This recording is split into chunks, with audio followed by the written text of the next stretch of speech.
Councillor Battery Power. How are you? 2 minutes. Yeah, perfect. I bet. Good. How are you doing? Hi, Ron. Good. You're looking Good to see you. all right. Did you find it, Councillor? I did, thank you. All right. I don't know how I did, but it was different than how you Hey, did. you root around there and not feel fine, that's okay. Well, it's 5 o'clock, and we should, a little bit past 5 o'clock, sorry about that. We should bring the meeting to order. And we are welcome to have our delegation from Alberta Southwest, Lloyd Curl, and Bob Ryder, and Bev Thornton, who is there. Thank you so much for coming. Well, We thank you for appreciate having us. It's you a being really there. nice room. I'm not sure I've been in here before, actually.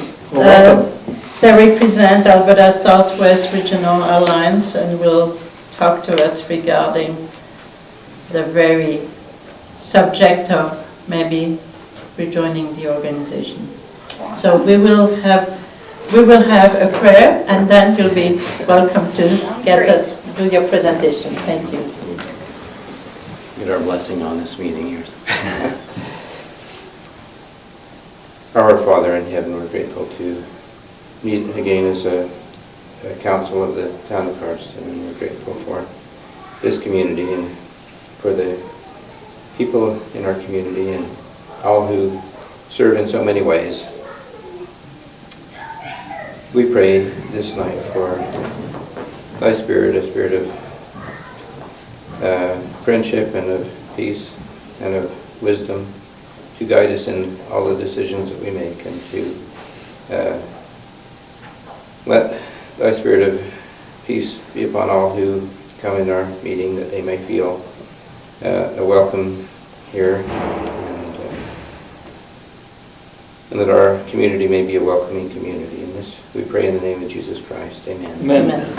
Well, Bev, please come to the podium, and we'll be great. Oh, yes, absolutely. You know, we do things well here. You do, well, we knew that this was going to be a short presentation, so we thought if we put a few things on paper, it may give you something to look at once we're not here. Just for the public, we will just explain what the REDA is, which is a Regional Economic Development Alliance that try to cover different topics of interest to all the municipalities involved. So that's what it is. The Regional Economic Development Alliance initiative was started at the turn of the century, if you go back to 2000, by what was Alberta Economic Development. And they felt that by having regions work together, we could do things that as individual communities we couldn't do by themselves. So there are currently 12 regional economic development alliances across the whole province. Communities are self-selecting. They choose which groups they belong to. So it generally works out to be little geographic areas. In our case, Alberta Southwest runs pretty much from Nanton south to the border, and from Highway 2 over to the BC border. So the little map there, you're familiar with those communities, so that will tell you the area we cover. We have 15 communities. We are structured as a non-profit corporation under Part 9 of the Companies Act, Alberta. The members of our REDA are the communities, and each community appoints an elected official to be the board representative. So when we have a board meeting, and we meet monthly, first Wednesday of every month, the board is 15 people, a representative from each of our communities, regardless of size. One person, one vote. There's nothing complicated about it. To be a member of Alberta Southwest, the per capita contribution is $1. So we have a population of just under 30,000, so that is that little chunk of revenue for us. Inside the handout that I've given you, where should I start? let's just start with what's on the page, and then I'll talk about the handouts or the little insertions a little bit. Alberta Southwest has been operating since about 2003 in a formal manner. We started as a joint venture agreement with 11 communities and then restructured into the corporation. Some of the key projects that we've done, we've organized into kind of two sections.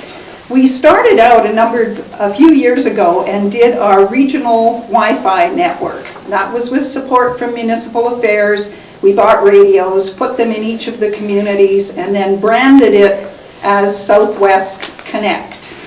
So when people are traveling through the region, they see the Wi-Fi hotspot, they can check their email, and it also takes us to a version of our website. And Bob can maybe talk about that a little bit. I'm just going to go through this really quickly.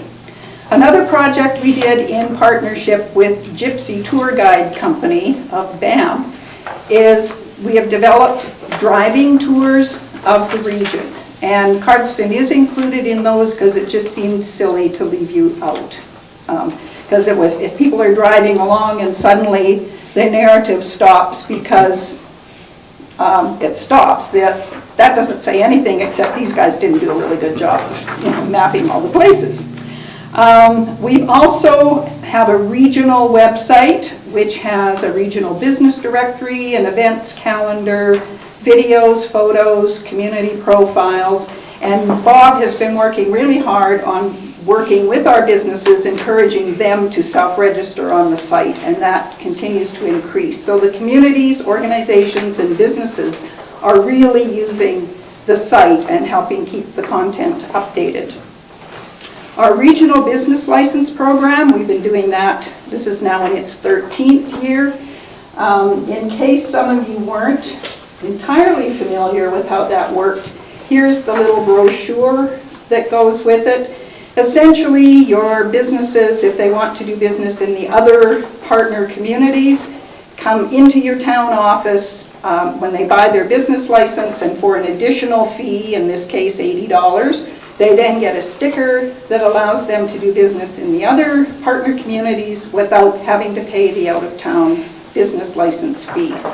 We sell about 400 of those every year. So what happens with the revenue is the community charges $80 to the business. They keep 20 and remit 60 to us. So $60 times 400 licenses gives us, over something a little over $20,000 of revenue that we can use for projects. So that's how that one works. Alberta Southwest is also the Alberta portion of the Crown of the Continent. So we've had a really excellent partnership agreement with BC and Montana. And we've printed and reprinted a geotourism map guide. crownofthecontinent.net is the Crown of the Continent website. And that is just now going into being again redesigned. So we did all this work to pull our communities together and gather all this, this wonderful collaborative energy. And we thought our next step is to turn that into some results for our community. So the second page, we've taken Southwest Connect and moved it to Southwest Invest. And this has been a real focus over about the last year and a half. In partnership with Community Futures, Alberta Southwest, we have gotten some federal money and done a program that we've called Bringing Investment Home, which has been a series of workshops and business visitations that it's just been really exciting for our communities and businesses. We are also looking at telling the success stories of our region. This is still on the to-do list, making little opportunity videos or in some way promoting the opportunities that are in our region. We keep trying to figure out what that's going to look like, but that is in our future. Invest in Alberta's tourism industry. You see the cover of that little study. That was something that the province did for us. They had a consulting team that came in, interviewed people, identified business opportunities, vetted them, and came up with what they thought were the top 10. Again, because that was provincial money, Cardston is included in that, and I have a copy of that study that I can leave with you because it's a really nice promotional document. And I think the province is going to be doing one for South Grove upcoming very soon as well, so I'm thinking you'll be included in that as well. Then I'm going to skip over the broadband one for a minute and just talk about another neat little project that we're piloting, which is our 13 Ways community audits. Based on Doug Griffith's book, 13 Ways to Kill Your Community, we've worked with Twist Marketing, who has the exclusive rights to use the book and the title, and we are piloting a really fun way for communities to look at themselves, look at their leadership, look at what's propelling them forward, what's holding them back, and kind of assess where they are in that 13 Ways scheme of things, and maybe come up with some actions that will address some of them. So I think I'd like to call on Bob Durda to talk about the broadband initiative. This is our really, really big one. Okay. Yep. Thank you, Bev. Yeah, so the broadband for economic development has turned out to be a very large project, and the ultimate goal will be to create jobs, but to create better jobs. So that's our overarching goal. How we do that, and hope to do that, will be to bring faster internet and broadband throughout the whole region. Realistically, it's not going to happen overnight. It's not going to happen with each community simultaneously, but it's going to be a path that we have to start. For most of the municipalities I've studied, it's taken them anywhere from 7 to 10 years to pull this off fully. So we realize this is a long-term plan, but it involves a lot of meetings and communications, and we've been meeting with the telecommunications companies to see where they're at with their plans of helping rural Alberta. We have been up to the Alberta legislature a couple of weeks ago and met with Minister Stephen Conn of Service Alberta and Minister Olson of Agriculture from the Agriculture Ministry. And that was South Grove that Yeah, invited you to come along. We went along with Pete and Greg allowed us to take along, so that went very well as well. So ultimately what we're trying to do right now, we've just gone through our research phase we had a report commission, the final report is now out, and that's kind of laying the foundation of where we're at right now, the current state, what we can do to help ourselves and move to a desired state. And so now we're trying to assess that. What are our next steps? And we're doing that community by community. So we have hired 2 different consulting firms, and we are now commissioning Taylor War to go around to all of our communities and have a more in-depth meeting with each community to see where they are at, what their advantages are, what their hurdles may be, and what their next steps may be. So I foresee this to be an ongoing process for a number of years, and we're really just completing the first year of it. And it's going to be something that will be a long process. My next travels will take me to a large broadband summit in Austin, which is the largest in North America. It's a 5-day event, and at that summit there's a stream that offered there that is specific to rural communities only. So that's where you would learn all about how the smaller or very rural communities achieved getting fiber or very high-speed broadband to their businesses and their homes. So it's quite interesting. There's also a stream for economic development only. I'm going to be obviously zigzagging between the 2 of those. So if you have further questions about those, I'll be happy to address them. No, the question I may have is maybe for any of you there, is when the Alberta government changed the funding for the reader, there was a really dramatic shift for us all. All the readers kind of had to kind of reevaluate how they were going to become sustainable long term. What is your sustainable plan or sustainability plan in the future regarding funding? That is just so amazing you asked that question, because here is the little sheet with the numbers on it, and I just pulled this together this afternoon. So These are ballpark, kind of rounded off numbers.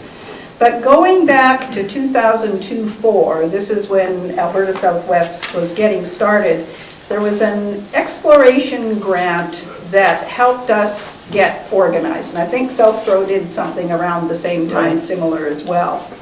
At this time, the way it was structured was the RETAs were managed by provincial government staff. In other words, I was in a provincial office, Linda Erickson was in a provincial office, and part of our job was to get together and form and support these community groups. So in 2004-05, our members came up with $20,000. The department put in $60,000. We got a little bit of grant money from elsewhere. And so we did about $89,000 worth of projects. But on top of that were office salaries and expenses that the government was paying that did not come into the equation. So the kind of blue area shows how Alberta Southwest operated up until year-end 2010. So that was at that time, Cardston was part of the groups. We had $32,000 in member fees, the dollar per capita. The department put in $100,000 in project money. We found money from other grants and other sources to the tune of, anywhere from $175,000 to $210,000, which enabled us to do project values close to $300,000 in most years. Now, where the line turns pink is where the province reorganized the RETAs, and suddenly they said, okay, you've got no money, you've got less money than you had before, and by the way, pay for your own staff and office and all of those things. So we continued to have our member fees. We had what they called, something called CDT, and I don't remember what that stood for, but that was some Western diversification money that we still had that we were able to use in those first 2 years, so we were able to keep our projects rolling along. In 2012-13, our membership fees dropped a little bit. We kept the same $100,000 from the province, but we went out and found other money, so we generated $264,000 in grants from various sources, some of that from municipal affairs, some of it from Travel Alberta, some of it from Productivity Alberta, various things like that. And so then we've managed, you see, for 2013 and 14, we've managed to generate enough revenue to keep ourselves in a healthy position. So we anticipate being able to roll along like that.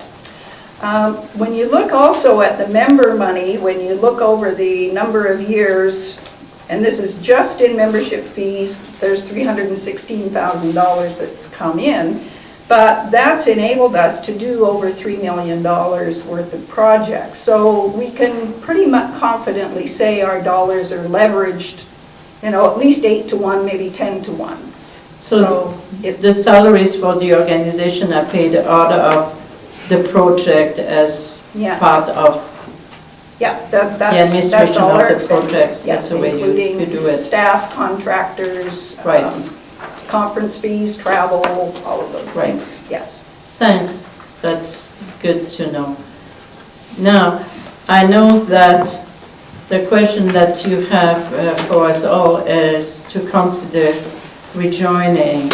And so what, in your opinion, would be your best reason why we as a town should rejoin Southwest? Because you have a responsibility to the region. You are not here just for yourself. And what about us being part of a greater organization as Southborough, where we already assume that responsibility? And normally, from what we see, is that I don't know how many towns or county are members of both. I know you are as a county, but most choose one or the other according to the way they fulfill their need the best. Yeah. Well, I think that, for example, in Alberta Southwest, the town of Nanton also belongs to Calgary Yes, Regional there's not that Partnership. many that belong to two. I know that's Right, fairly and the marginal. reason, I guess to answer your question, I would say what Lloyd said, not only what can you get from it, but what can you bring to it? And you are a pretty integral part of this region, so it's really good to have what you can bring to the table. As to what you get from it, Nanton looks at it and they said, well, we're close to Calgary here and we're feeling that coming down the road, but we really like all of the community engagement and economic development support and marketing things and education and collaboration that we get from Alberta Southwest. So they see value in being in both. So I think that's something you have to evaluate as a council as to, you know, what are we missing, what would we gain, and what can we bring to the equation. And that's the whole point. I know that if you have a councillor, it has to be an active councillor that can report properly. Maybe that did not happen in the past. Maybe we were not as informed we could have been. It's quite possible. Okay? That's So, true. There's no question. Depending on who you get involved and how they get involved, depends on what you get out of it. I mean, sure, there's an 8 to 1. Exactly. You put a few dollars in and you get a lot of dollars out as far as benefit. But still, the real problem is economic development is probably the most difficult challenge we have. I was talking to the Ken Sommerfeld, the superintendent. I asked him, well, tell me about the school system. We got more kids in school, less kids in school. How about kindergarten through grade 6, 10 years ago, 12 years ago? How many kids do you have then? In Cardston, what do you have now? He said we had 1,200 kids then, and we have 600 now. And that's just 10, 12 years from now. We've all been struggling with economic development for years. And the way I look at it, we got to jump through hoops just to stay even. That's a serious, serious problem. So as a county, we get involved in everything we can, but we have not invested like you have in our own little economic development organization. Maybe we got to do that too. But still, if we can get involved with the town, with the region, with South Grow, with anything we can, go to the conferences, get any ideas. A year ago, I started going to Alberta Southwest because I was appointed by the county to go there. And we had a few meetings and we realized, you know, one of our big problems that we could maybe make a big improvement in is this whole broadband. It's a serious, serious problem we can make really help the whole economy. So I made that motion that we start investing in that. That was just about a year ago. And we've made some good progress. We've got some good things going there. We understand it better.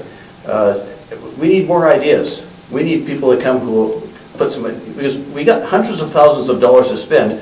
Where do we want to spend it? That's what it comes down to. Where should we spend it? We need some ideas from people. And whatever benefits Cardston's going to benefit everybody. Whatever benefits Fort McLeod, we can probably use it here also. We're all in the same boat.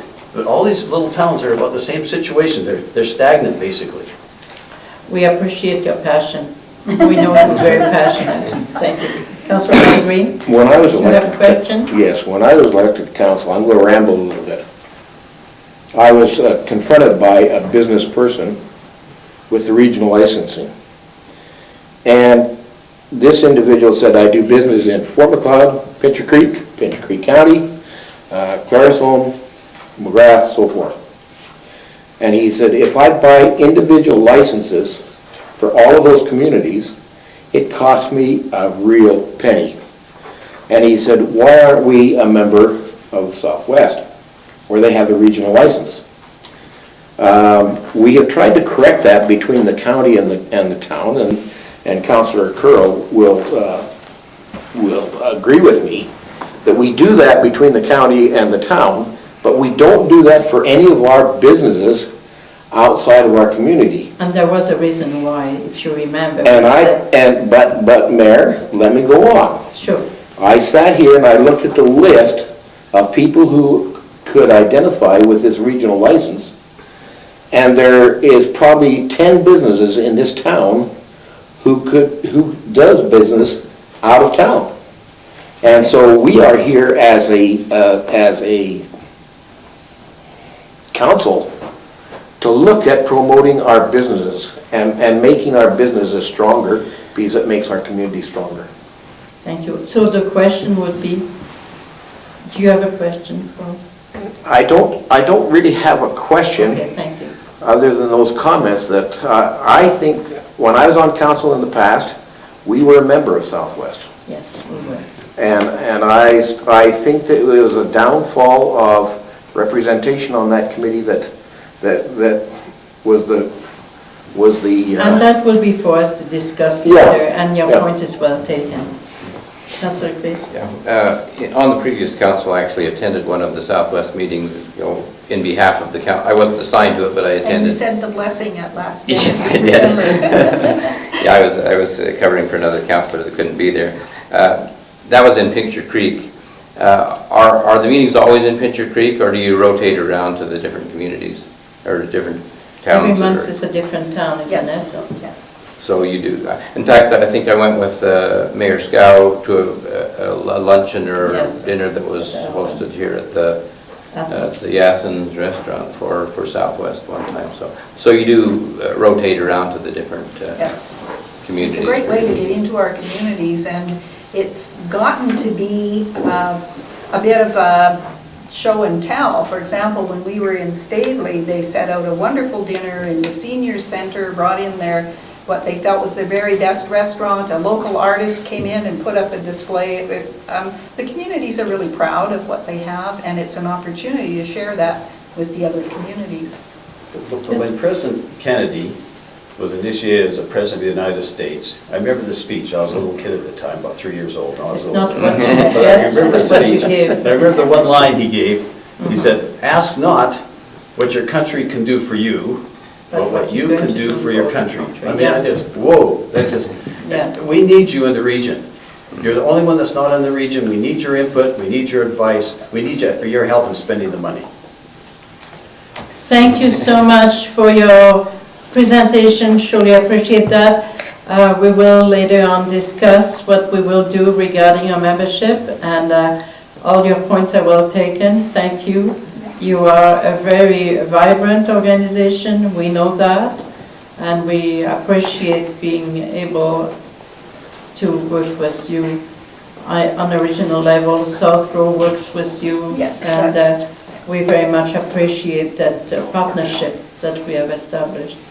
Maybe just one final follow-up question. You guys mentioned that you're still putting together some plans for the future and some projects and things. Are there any that have come up that are being considered that might be the determining factor for whether or not this council decides to again join the ranks of South Grove or Southwest? Something that you've discussed that, just on that horizon that you're really optimistic about, thrilled to share with people, that you haven't already mentioned? Because these are all great initiatives. I don't have a whole lot to add to that. No, and I think part of what we realized this year is the broadband project is becoming very large, and as well, we're continuing on our foreign direct investment program because it's been very well subscribed and attended. So until we have our next operation planning meeting, which usually won't be in the summer, I think it's for 2015, we know that we've got our plates.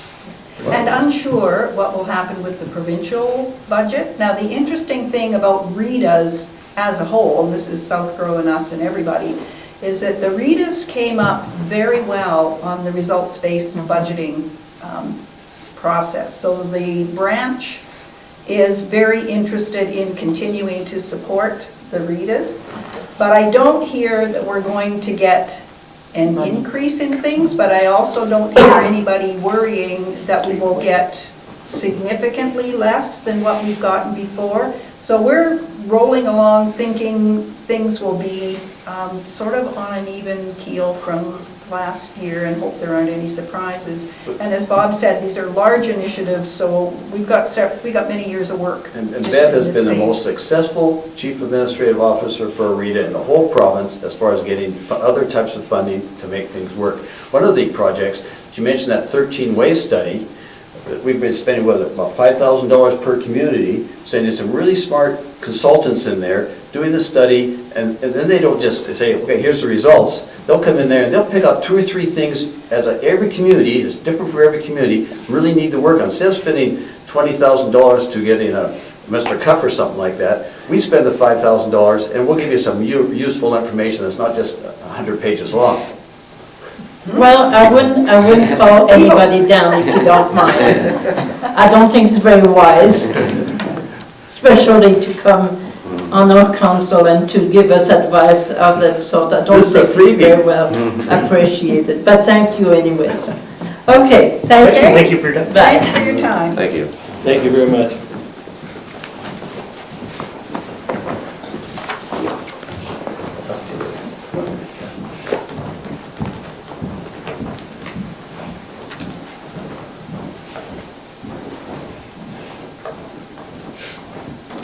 Okay, we're Right going on to carry on, and we're doing pretty good here. We're going to go to the adoption and additions and adoption of the agenda. We haven't done that. There will be an addition to the agenda, 7G, electrical purchase. There will have to be added, and under confidential items. That's this one here? Yeah. Yes. 7G, what? 7G. Here's what? And there will be under 12 confidential items. We will need to deal with 2 points. 1, negotiations. 2, power committee list that needs to be approved. So what's that here? Negotiations and power. Okay. Okay? Where are you gonna have Members that? under 12. Those are confidential items. Okay. Okay. Electrical purchase. All right. So having said that, we need to also add that Councillor Barfuss had been excused from the meeting today. So, Councillor Peavoy? I'll move to approve the agenda as amended. Thank you very much. All in favor? Thank you. Adoptions of minutes, January 27, 2015 meeting. So you have the minutes here. Are there any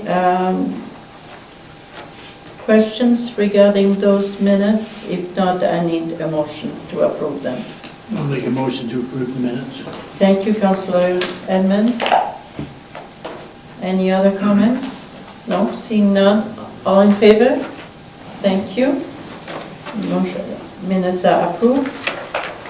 Business arising under A, 6A, the dog bylaw. Now, the dog bylaw, if you saw in your packet, there were 2 versions of the dog bylaw. One that was the one we had last week, and added to that one is the one that came out with the changes made since last week meeting. I think we have done a great amount of work on this bylaw. We want to thank administration for their patience, and our bylaw officer also for having taken the time to review it. What we need at this point is 2 motions, if you feel agreeable to it. One would be to adopt all the changes that we made to the bylaw, to the original bylaw, and a second one to approve the 3rd reading. So, if somebody would like to entertain, Councillor Creed? Yes, I will move it. I guess it's an amendment to the previous bylaw to adopt the changes that are Maybe to bylaw 1625? Yeah, to bylaw, the amendment to bylaw 1625, to the version that's the changes that were made last week. How do you want? How do we want that worded? I think the simplest form, and Graham, jump in if you think otherwise, but just a motion to adopt all changes to bylaw 1625 since first reading. Yes. Yeah. Because we have them all tracked, we can show the progression quite nicely. Okay. Okay, would that be okay? Yeah, so I'll move to adopt all of the changes which have been made to bylaw 1625 up to the current state of the Since bylaw. first reading? Since first maybe. reading. Since first reading. Okay. But the final changes as printed in our package, that we adopt those changes. Yeah, I think if we just said since first reading, the 3rd reading will solidify that. All in favor? Thank you. Now, I need a motion, Councillor Bengry? I'll make a motion to accept third reading, or to Yes, correct. go forward with third reading of the bylaw 1625, known as the dog bylaw. Any questions? Seeing none, all in favor? Councillors, that there's been a lot of work, and I surely appreciate all your input on this one. I know that the cat bylaw will be definitely less scratchy and painful. I hope. Okay. All right, we can have a little bit of laugh on our... I was going to say, you haven't met my neighbor's cat, so. Okay, since it is not 6 o'clock yet, we cannot have the public hearing, so we will jump to a request for decisions. So there are recommendations from the CCW, Citizen of the Year.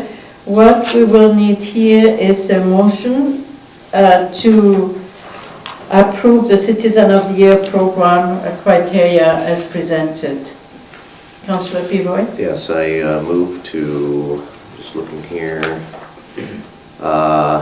to approve the Citizen of the Year program criteria as presented. Thank you. All in favor? Thank you. So that means we're going to have a Young Citizen of the Year as well? Yes, we will have... And lifetime. Yes. Okay, and summer staffing, if you remember, we had the summer staffing presented by administration, so we need a motion to approve this summer staffing. So, Councillor Creed? Okay, I will move that we approve the summer staffing as been presented by administration. Recommendation is presented. Mhm. Thank you. All in favor? Thank you very much. All right. Can I just ask a question Please about go that? ahead. About the summer staffing now. I think I mentioned to Jeff regarding some of the staff for the museum.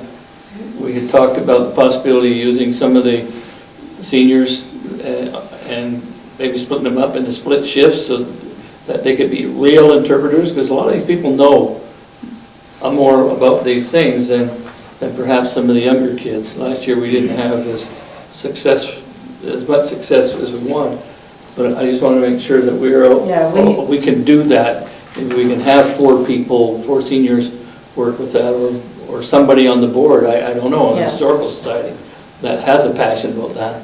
Yeah, Jeff, please, if you don't mind addressing that. I think what our intent would be is councils approve the positions, we will take the cost of those positions, and at the discretion of the Historical Society, how they choose to divvy that up, we'd be agreeable. Okay. So if that meant that it was 4 people for the same dollars at halftime, I don't see any reason why we wouldn't. Yeah, and I think if you remember, because we no longer subsidized by the government for youth services, we can do a little bit what we want with the dollars that we have. Yeah. Okay? Okay, good. Thank you. 7B, draft policy S152, violation of Occupational Health and Safety Act.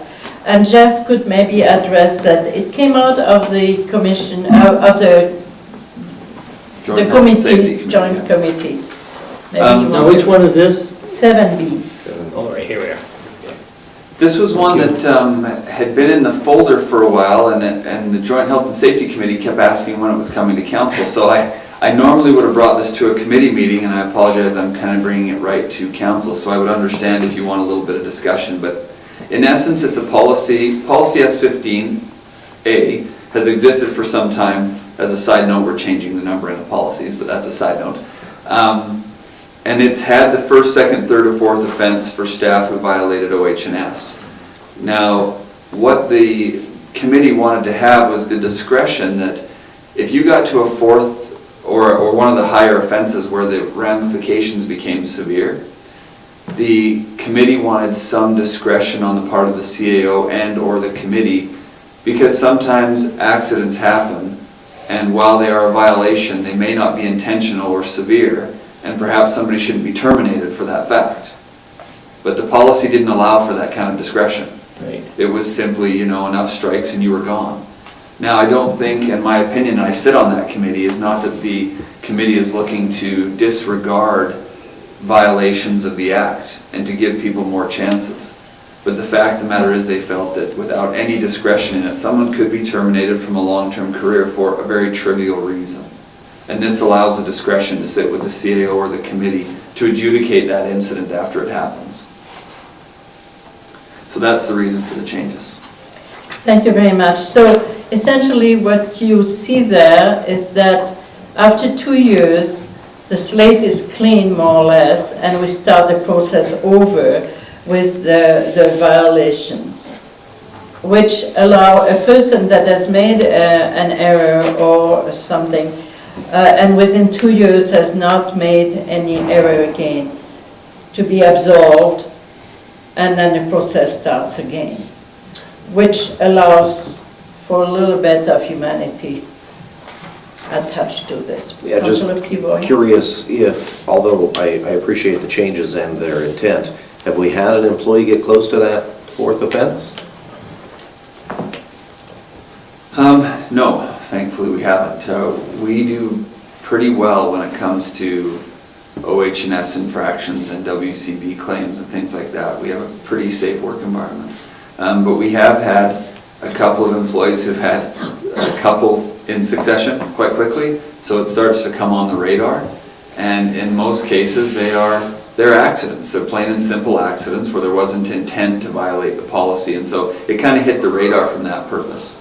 Yeah, and I think there is need for a little bit of leeway in interpretation of a draft of that sort. Thank you very much. So what we do need, Council, is a motion to approve the violation of Occupational Health and Safety Act draft policy.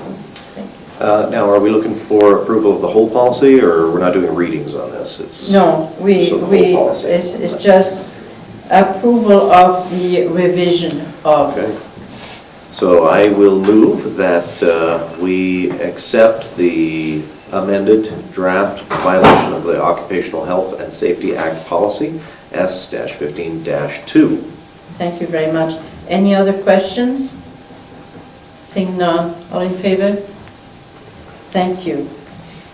Okay, now the market surveillance report, as you know, this is something that we do on a quarterly basis, I believe.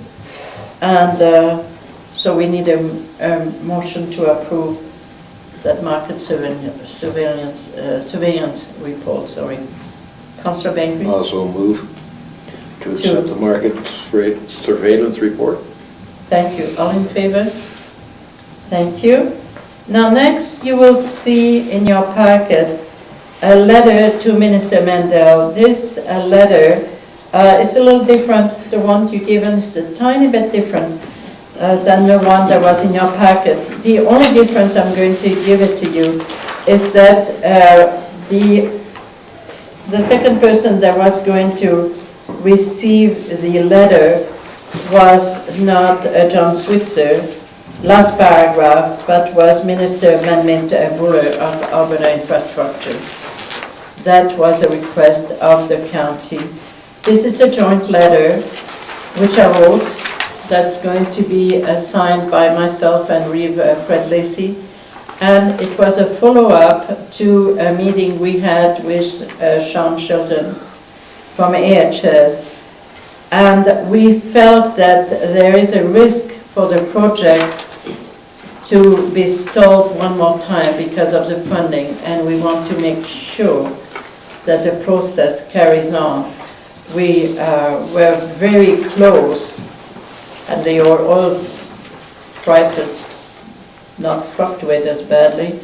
We were very close to have a business case written up, and at this point it appears that has been put a little bit on the back burner. So we want to make sure it's not going to sit on the back burner. Did they do the research for the business case? Did they? If you read my letter, it Right. gives you where we at. Right. What has been done at this point, the capital needs study has been done. The service needs assessment is going to be completed as of the end of February. Gotcha. The next step is a business case. The next step is infrastructure, sending it to the minister for approval, and then to treasury for funding. Okay, so we not that far away, but far away. And the department that takes care of the business case, is that still Alberta Health? No, it's Alberta Infrastructure. Infrastructure does the business case. Yes. Madam Mayor, it may be good for the public and for council to understand that Alberta Health is responsible to do those first two studies and to set a priority. And then they have to, maybe unfortunately, after all that, hand it over to infrastructure to start to put the funding together. So it will be frankly out of Alberta Health's hands. And Yes. so the intent from Alberta Health was, could you as local politicians continue to keep things moving because they see it as a high priority from a health perspective, but they can't guarantee now it's priority from a financial perspective, and the intent of the mayor and Reeve is to keep it moving through the Department of Infrastructure. Yes, because in Alberta, out of 100 projects of infrastructure, not just health related, but overall, we're number 8, which is quite a jump from a few years ago, which means we are on the radar, but we don't want to disappear from the radar. Yeah. With this in mind, are we looking at a full-service hospital with It- operating rooms and everything? This, And do we have the staff to do Okay. that? this is what is part of the service need assessment. When this document will be released, it's going to be given to us, and then will be disseminated among through council. The doctors were there to do that assessment. The clinic staff was there. People from the hospital were there. Politicians were there from the county and from the town. And there were quite a few other people. There were service provider, mental health, etc. There was a liaison from the blood tribe that works at the hospital. So there were a fair amount of people that were there to give their input. Okay? Thank you. Is it possible, if it's true that Alberta Health is, obviously in favor of this, they've taken all their steps, would it benefit to have someone from that group that helped us get as far as the needs assessment to send a similar letter or add their signature to ours? It's a very good point. This is why we are doing what we're doing. They give us their best advice, but they have to be at arm's length with infrastructure.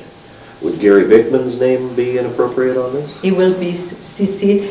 If you approve this letter, I need a motion to approve the letter, then the CC will go to the MLA. It will go to OMP because of his interest. It will also go to Mayors and Reeve Chair, George Boney, and a few more people that I mentioned to you. The Reeve, Lloyd Curl, who sits on that. If their name isn't already there, maybe the regional Alberta Health Board? Yes, we will CC send them. that, we will send that to Sean Chilton and to Dr., what's her name? Are you talking about Dr. Telbethers? No, No. no. Vanessa. So, Oh, I don't. Anyway, Sorry. whatever, from McLean from AHS, okay? So that will happen. So if somebody could give me a motion of approval, I would appreciate that. I'd be glad to give a motion to approve the letter regarding the capital expenditure project for the Cardston Hospital and send it on to our Honorable MLA Stephen Mandel And other CCs. and other CCs. Okay. All in favor? Thank you very much. Appreciate your comments. All right. Hi, you're a little early. Would you mind we carry on, or do you want to do your presentation now? No, keep going. You okay? Yeah. Thanks. All right. The Alberta Southwest Regional Alliance. Okay. We heard about Councillor Bengry comment. I would suggest, if you don't mind, when we have comments, it is best that we keep them at a time where we need to discuss. If we have questions, it is best to give them at the delegation at that time. But all the comments need to be for us so that we can we can take them in consideration. They cannot deal with that. We can deal with your comment. And your comment is well taken. And if you remember, Councillor Bengry, I appreciate you reminding us that there were about 10 businesses interested in multi-license. If you remember at that time, we discussed the aspect of how much does the town have as an obligation to help businesses who are private units, who are already in the price of their services, charge the price of their licenses as part of their operational cost, and how much is it they need all the right or the wisdom of a town to subsidize businesses to do business. I don't think we're subsidizing a business. But you do. No, we don't. If Well, you- it if you depends how consider you this, view it. If we're part of this southwest region, and XYZ company in Lethbridge buys a regional license, and they bring a roofing crew down here of 10 roofers, are our restaurants and our service stations not going to be viable and be used and benefit from that? But that's a good philosophical question that you need to ask yourself as council. Is that right to use $3,600 of taxpayer money to subsidize 10 businesses to allow them to reduce their operational costs? Or do we want to view that as a larger benefit to the town for a business? That's a question we need to philosophically answer. Well, And because it will benefit 10 people, as you said. no, And that's it's- $3,600 I for 10 don't, people. I don't believe it's going to benefit 10 people, Mayor. I think it's going to benefit a larger group of people, because then they can say, hey, I can take my wares and my sales and stuff like that, and I can take them and I can sell them in Pincher Creek. I can move around. This is the exportation of our community's businesses, enabling them to do better business, you know, to project their businesses out. And I appreciate your comment, don't get me wrong, I appreciate it. I'm just playing the devil's advocate here. Oh, I'm aware of that. Yeah, thank you. Now, what I would like to ask administration, out of those 10 businesses that we know could have benefited from the multi-license, how many truly benefit from the agreement we have made with the county to allow them? In the past. No, now, They're at this point. I haven't followed up to be able to answer that for you accurately. What I can say is we did have a number of businesses who had regional licenses. You Yeah. three former will recall, or four. Yes. And we called them all to kind of gauge their interest. What we found is a good chunk of them dealt in Lethbridge, so it didn't apply. But there Right. were those handful that were dealing west and in that region. But I couldn't say now, I know we mitigated quite a bit of that with the county relationship, because many of them were just between the town and the county. We had a lot of particularly contractors who lived in the county, but obviously did the bulk of their work in town. So they came into town to do their work. That was a big chunk of it. From the county. Was county residents who did the work in town. But I haven't surveyed or polled anyone sufficiently to know what that number looks like today. You know, one of the other pieces of that debate, to what Councillor Bengry and you as the mayor were saying, is there was a lot of debate at the time about, do we pay this so that all of these out-of-town contractors don't have to buy an out-of-town license in Cardston? And would that keep them from coming here? You know, are they coming anyway? Or is the license prohibitive to them? That was a whole other discussion we never really came to a conclusion to, and I don't know the answer. But to your question, I couldn't say with a surety. We know the usual suspects. We have a couple of businesses that use that regional license in a number, almost all the municipalities in the region, so it was a big deal for them. We know those ones specifically. But the others, for one or two, I just don't know. Okay. So in other words, it is an issue, but not really a huge issue. Yes. Yeah, I'd like to, well, I don't want to spend a lot of time, you know, the regional licenses was one item Yeah. out of other items There's that they different have. things. And it does benefit us, you know, I mean, we can't say it's not a benefit to the community. But, you know, our membership does leverage a lot of other dollars, you know, from, you know, we can see what they generate, and it can leverage, you know, economic development for our community.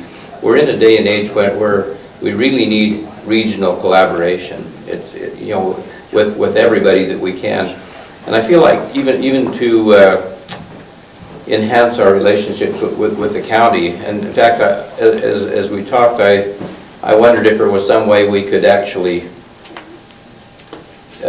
you know, not necessarily separately, but just kind of do it is in collaboration with the county, have a membership into Southwest, because it kind of leaves a. I can see Alberta Southwest problem.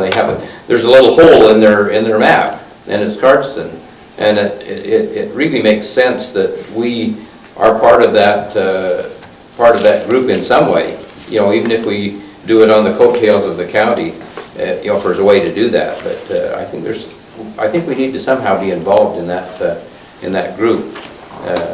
Okay, that is an interesting thing. Now, what you need to look at also is what we do. Do we want to be members of two organizations? Are we going to have a councillor that's going to go as far as Nanton and as far as the MD of Frenchland, traveling that far? Are we, if you look at the projects that are called Southwest Invest, okay, let's go through things a little bit here. Before you do that, I'd like you to kind of compare the two. Okay, but can I give you a little bit of a sense? Yeah, go ahead. I'd like you to compare the two. Okay, if you look at regional Wi-Fi, we have the Wi-Fi, we got it at a fraction of a cost. The GPS guiding driving tool, we have the Moment Trail that is working on a very similar initiative. The website, they have a good website and they earn prices pretty well on a yearly basis, and kudos to them. Regional business license, we have done something to alleviate the burden on some businesses by creating an MOU with the county. The Crown of the Continent, that was the original initiative and reason to be for Alberta Southwest. But today, as a reader, they could not have just tourism because the government doesn't fund just tourism. It has to fit part of the government economic plan, which is way broader than tourism. So they had to broaden, and they have. And so if you look at Southwest Invest, bringing investment home, that is really something interesting. You should adjourn to your public hearing. Oh, yeah, it's 6 o'clock. Yeah. 1 minute? Oh, no, it's past. All right, my clock doesn't To be continued. finish. Okay, I will continue the thing in the investment. You will start to see how it works with Southwest. Okay? So it's 6 o'clock. We have a public hearing for bylaw 1631, the municipal development plan, and we have a motion to bring us into a public hearing. Go ahead. I will move that we adjourn to the public hearing of bylaw 1631, the municipal development plan. Thank you, Councillor Creed. All in favor? Thank you. Jeff, please go ahead. Thank you. Sorry for the abrupt jump into public hearing there, but That's all right, they have thank a you. time on them. That, I had a couple minutes too, I guess I need to reorganize. We fix No my problem. watch. If council will entertain, I'll read some preamble to the bylaws required for a public hearing, and I'll explain a few things in a little more layman's terms at the end before we have any delegations speak to it. Bylaw 1631 is a bylaw of the town of Cardston in the province of Alberta to adopt a new municipal development plan for the municipality. Whereas the council of the town of Cardston wishes to replace existing bylaw 1530, being the former municipal development plan, And whereas Section 632, subsection 1 of the Municipal Government Act requires that municipalities in the province with a population of more than 3,500 must adopt a municipal development plan by bylaw. And whereas the purpose of the proposed bylaw is to provide a comprehensive long-range land use plan pursuant to the provisions outlined in Section 632, subsection 3 of the Act, and consistent with the vision and strategies of the South Saskatchewan Regional Plan. The Council of the Town of Cardston has requested the preparation of a long-range plan to fulfill the requirements of the Act and to provide for its consideration at a public hearing, which brings us to today. Now, in not so formal terms, the MDP, as we'll call it, is a broad-based policy document that serves to guide future growth and development toward the community's desired future. It provides a foundation for the decisions that council, administration, and other decision-making bodies will make, and a framework to coordinate the municipal bylaws, policies, programs, and investments. It is intended that the policies contained in this plan will be interpreted as guides in the town's actions, providing a strategic perspective to help inform development and management decisions. So that is the preamble for this, to be clear on the intent of the bylaw going forward. Like it said, it's a long-term planning document for the public to be able to review and digest it a little bit. Because it's such a large document, we'll put it on the website after it's ratified by council so that the public can have at it as they will and print portions of pieces that they would like, but it is a 120-page document, so I did not provide multiple print copies for the public here tonight. But as our delegation's relatively small, should one be requested, we could probably accommodate. So that's all the preamble, Your Worship, and I'll leave the rest of the public hearing to you. Thank you very much. And I know, Sheila, you are there. Are you there for the municipal development? Do you intend to talk to it? No? No? Okay. Well, there might be a few points that... Do you want to address them? Oh, I should mention, Mayor, Ryan does have something prepared to speak Okay, to us. so Ryan, if you don't mind presenting them, and then Sheila, if you have some points, it's up to you. Yes, thank you. I'll keep this very short because we had a more comprehensive overview at the first reading stage there a couple of weeks ago. But like Jeff said, it really summed it up. This is our policy document. It's not so much our day-to-day document. Our day-to-day document is the land use bylaw, which is the regulatory document. So although maybe some of the policies, you might not be inclined to agree with each and every one of them, we know that this is a policy document. Something like this comes to a challenge. The courts will always place greater emphasis on the regulatory document, the land use bylaw. So it's our long-range guide. We sent copies of the draft to AESRD, to Transportation, the county, to the school division. All the people were required to refer it to and notified them of the public hearing. I did not hear or receive any submissions. I'd suggest that this is another measure in trying to realize some of the desired outcomes in the SSRP, which we now have to do as of this summer when the SSRP was ratified. After, assuming council chooses to pass this document, we'll have to review all of our other statutory plans and documents to ensure that they are consistent with the MDP being the document that sits on top of the hierarchy. So it'll be a little bit of work, assuming we move forward with this today. But again, understanding that council is committed to reviewing the land use bylaw, that's really the biggest chunk of work right there is looking at the land use bylaw. As I noted at the time of first reading there are a couple typographical, small grammatical errors.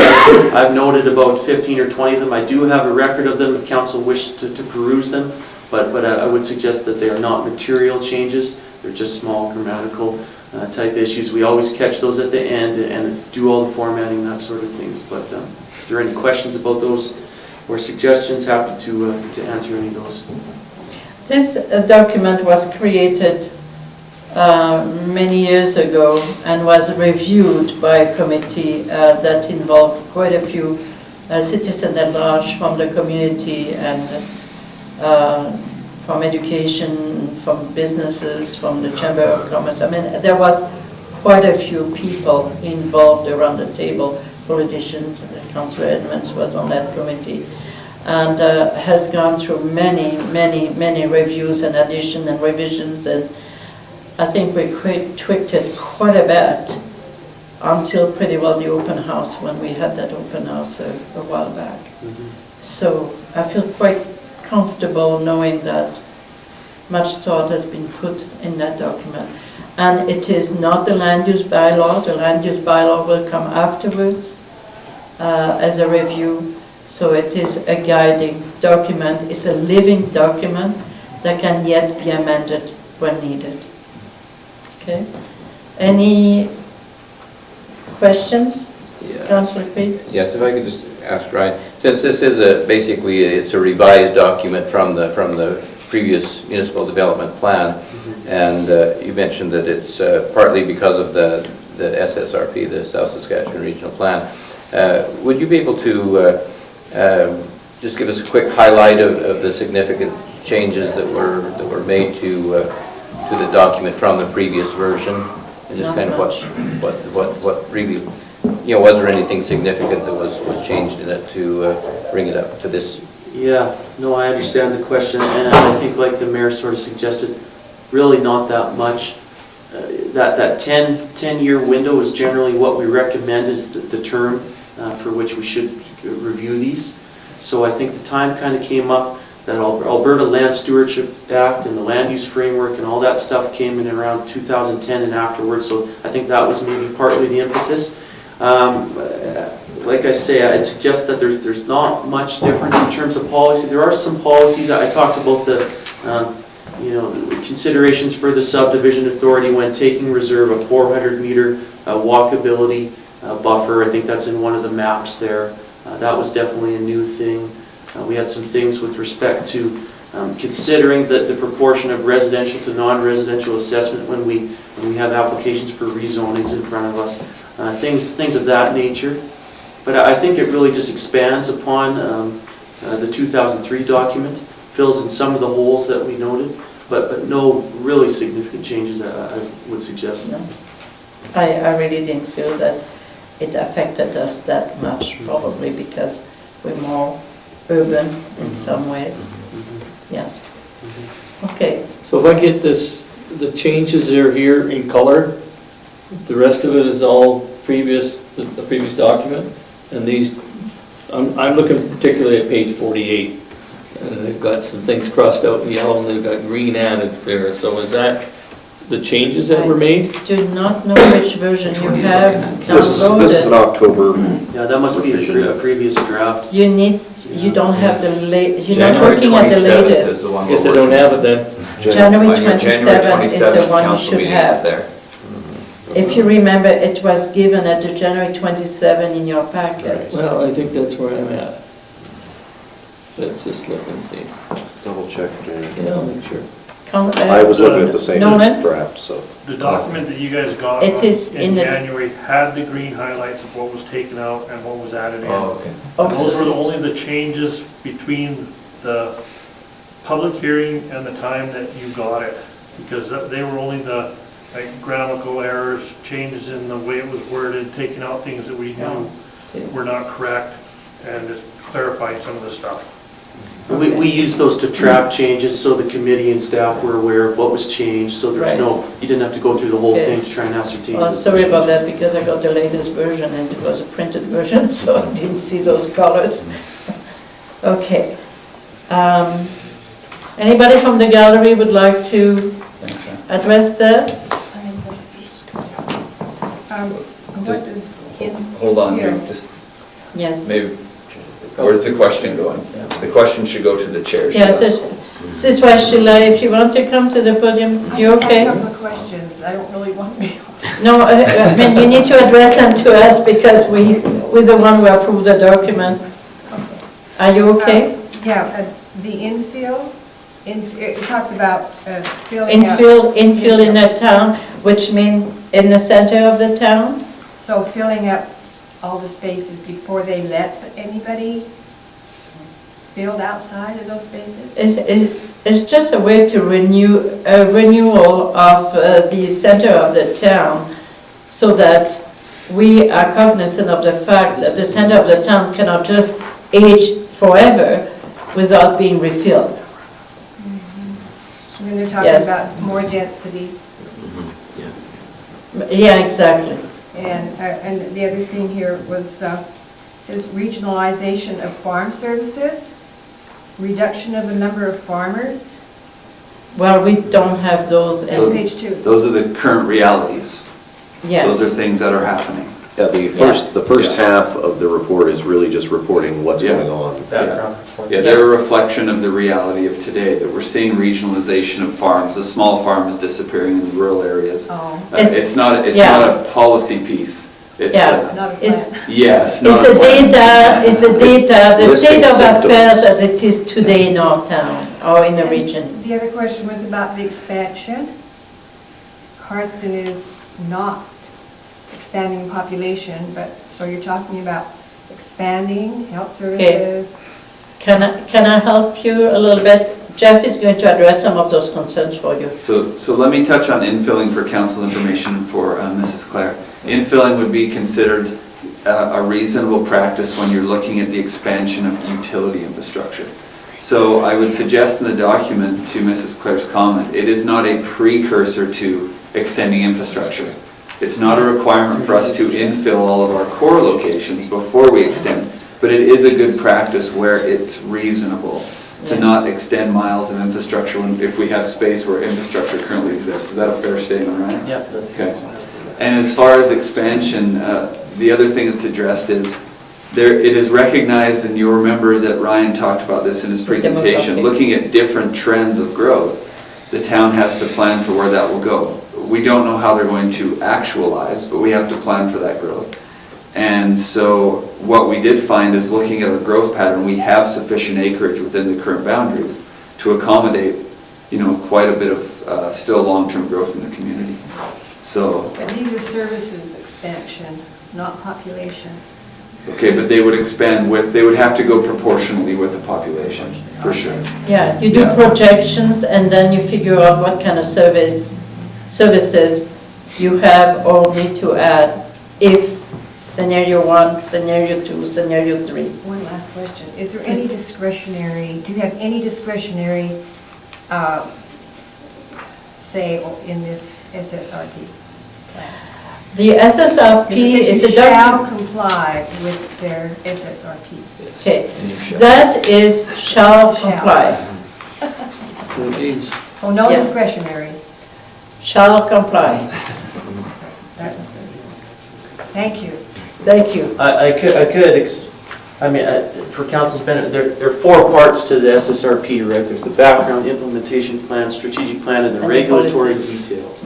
So the regulatory details is the only portion that's about this compared to the rest of the thing that is actually binding as law. And it says in the regulatory details that basically statements that you shall consider and encourages the implementation of the stuff in the strategic plan and stuff like that. It's a way, basically the whole, save for a small portion of the stuff that's in the regulatory details, the province has said that they will encourage and support you in trying to realize these goals. And until they have measurables and quantifiable goals, it's really tough to do that. We talked about it last time. What does density mean in density increases in the Cardston context? It's going to be different everywhere, right? So. Yeah, thank you very much. I just noticed one thing in here under manufactured or mobile homes. I think the policy is we're not allowing the new placement of mobile homes within an R1 district. Is that correct? But this is land use. Yes, I'm talking about, that's. We're ready to move. But I realize that, but I'm just saying, it says here that manufactured homes in the R1 residential district shall meet all standards and requirements of the municipal land use bylaws, okay?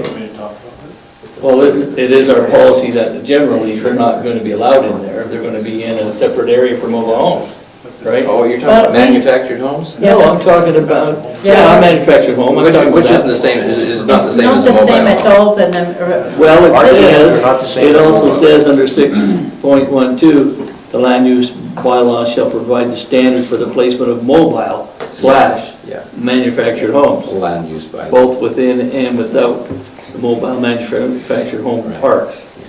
Okay? This is a guideline. Yeah, What will regulate that is when we work with the land use bylaw. yeah. When we do the revision, that is a good point for Yeah. you to keep in mind, because that will necessitate some discussion. Yeah. Yeah. Okay? All right, Councillor Peavoy. Just maybe a question for you. Would it be accurate to say that sometimes our obligation to the SSRP is simply to be able to honestly say, yes, we considered those things when we created this policy? In other words, we don't have to follow line by line all the little specific requirements, but just to be able to say, as a municipality, we took that into account. We did consider the SSRP when we created this policy over here. Well, I think municipalities are largely still realizing what the extent of their commitment really is. We're expecting that the land use secretariat, hopefully this year, is going to issue sort of a detailed, set of how we're going to comply. Right now, the plan just says that you must file a statutory declaration saying you've reviewed all your documents. And we've had this discussion 100 times at our office. What is that actually going to mean? If you have a policy that addresses agricultural lands, have you? So that's a good question, Councillor Peavoy. I think the safe, short answer is probably yes. But like I say, there's more information to come as to how strict and how particular they want us to be. And if you remember, Council, when we were at those sessions doing the revision of the document of the SSRP, those were always a question we had. What does it look like? What does it truly mean? Nobody knew. No one could really, at the government level, truly tell us, because the policy were not developed at that point. It was a framework that had been developed. What comes after is a different story. We'll see. Okay? But let's not worry ourselves more than we need. Let's try to understand what we're dealing with at this point. Okay? So thank you very much for all of you for your input. Council, we now need to see if there is a motion coming forward for second reading, and we were going to adjourn from this public hearing. But once we adjourn, we need to decide if we have a desire to pass second and third reading. Okay? So motion to... Motion to adjourn back into council, out of the public meeting. Thank you. All in favor? Thank you very much. So, is somebody willing to entertain a second reading of the municipal development plan? Councillor Edmonds? Also move that we approve second reading of the MDP. Thank you. Any other questions? I was just going to say, I really want to commend the committee that worked hard on this. We went above and beyond to make sure that we've accommodated those upcoming requirements for South Saskatchewan Regional Plan. I noticed that in this revision, the SSRP is referenced 120 times, according to, a quick search through there. Yeah, quickly. So, to be able to find all the places where that needed to apply and be addressed, that was a lot of detail for the committee to get this up to the proper, requirements for today. So thank you. And I want to thank Ryan and Nolan for their fantastic work and by leading the committee through all the needed changes that we made. It was a pleasure to work with you, Ryan, so thank you very much. Appreciate that. And Nolan, you kept us on task and on track, so thank you. Appreciate that. Okay, so we have the motion for second reading. All in favor? Thank you. And I'll need to see if anyone is willing to put third reading forward. Yes, I will move third reading of the Municipal Development Plan, Bylaw 1631. Thank you very much. Any other questions? Seeing none, all in favor? Thank you very much, Councillors. Ryan, now you have further tasks for yourself. The land use bylaw is on the radar. Yeah, so we'll be coming to council. I expect to sort of understand what sort of committee we want to strike for the land use bylaw, and there'll be a lot of work ahead. Thank you. Thank you very much. Appreciate your help. Thank you. Okay. So let's go back to the 7E, Alberta Southwest. Councillor Barnes had asked me, okay, what's the difference between the two readouts? If you start to look at Southwest Invest, there is much that Southborough is doing that is somewhat similar, even if different. We're associated with Southborough, right? Yes. We are with Southborough. Southborough charges 35 cents per capita, and have done so for the past many years that I have been associated with. Third of the cost. When we had the downturn from the government funding, Southborough became extremely creative and developed projects on renewable energies and water, and had really the ears and other ministers involved, and we done tremendous amount of research that the government has very much appreciated. We worked with the irrigation district, and we leverage tons of money, and we're sitting quite comfortable to do projects. But projects are not so easy to devise, as you know, because if you have to go broad, you have to really make sure that what you're targeting is going to be of interest to the communities and worthwhile doing. So there is one that we had identified, which was the business attraction and readiness, investment readiness for the southern Alberta. That is something that came out of Old Town. We were the pioneer in that business attraction and investment readiness package. And I must compliment Jeff for having taken the lead a couple years ago, Jeff.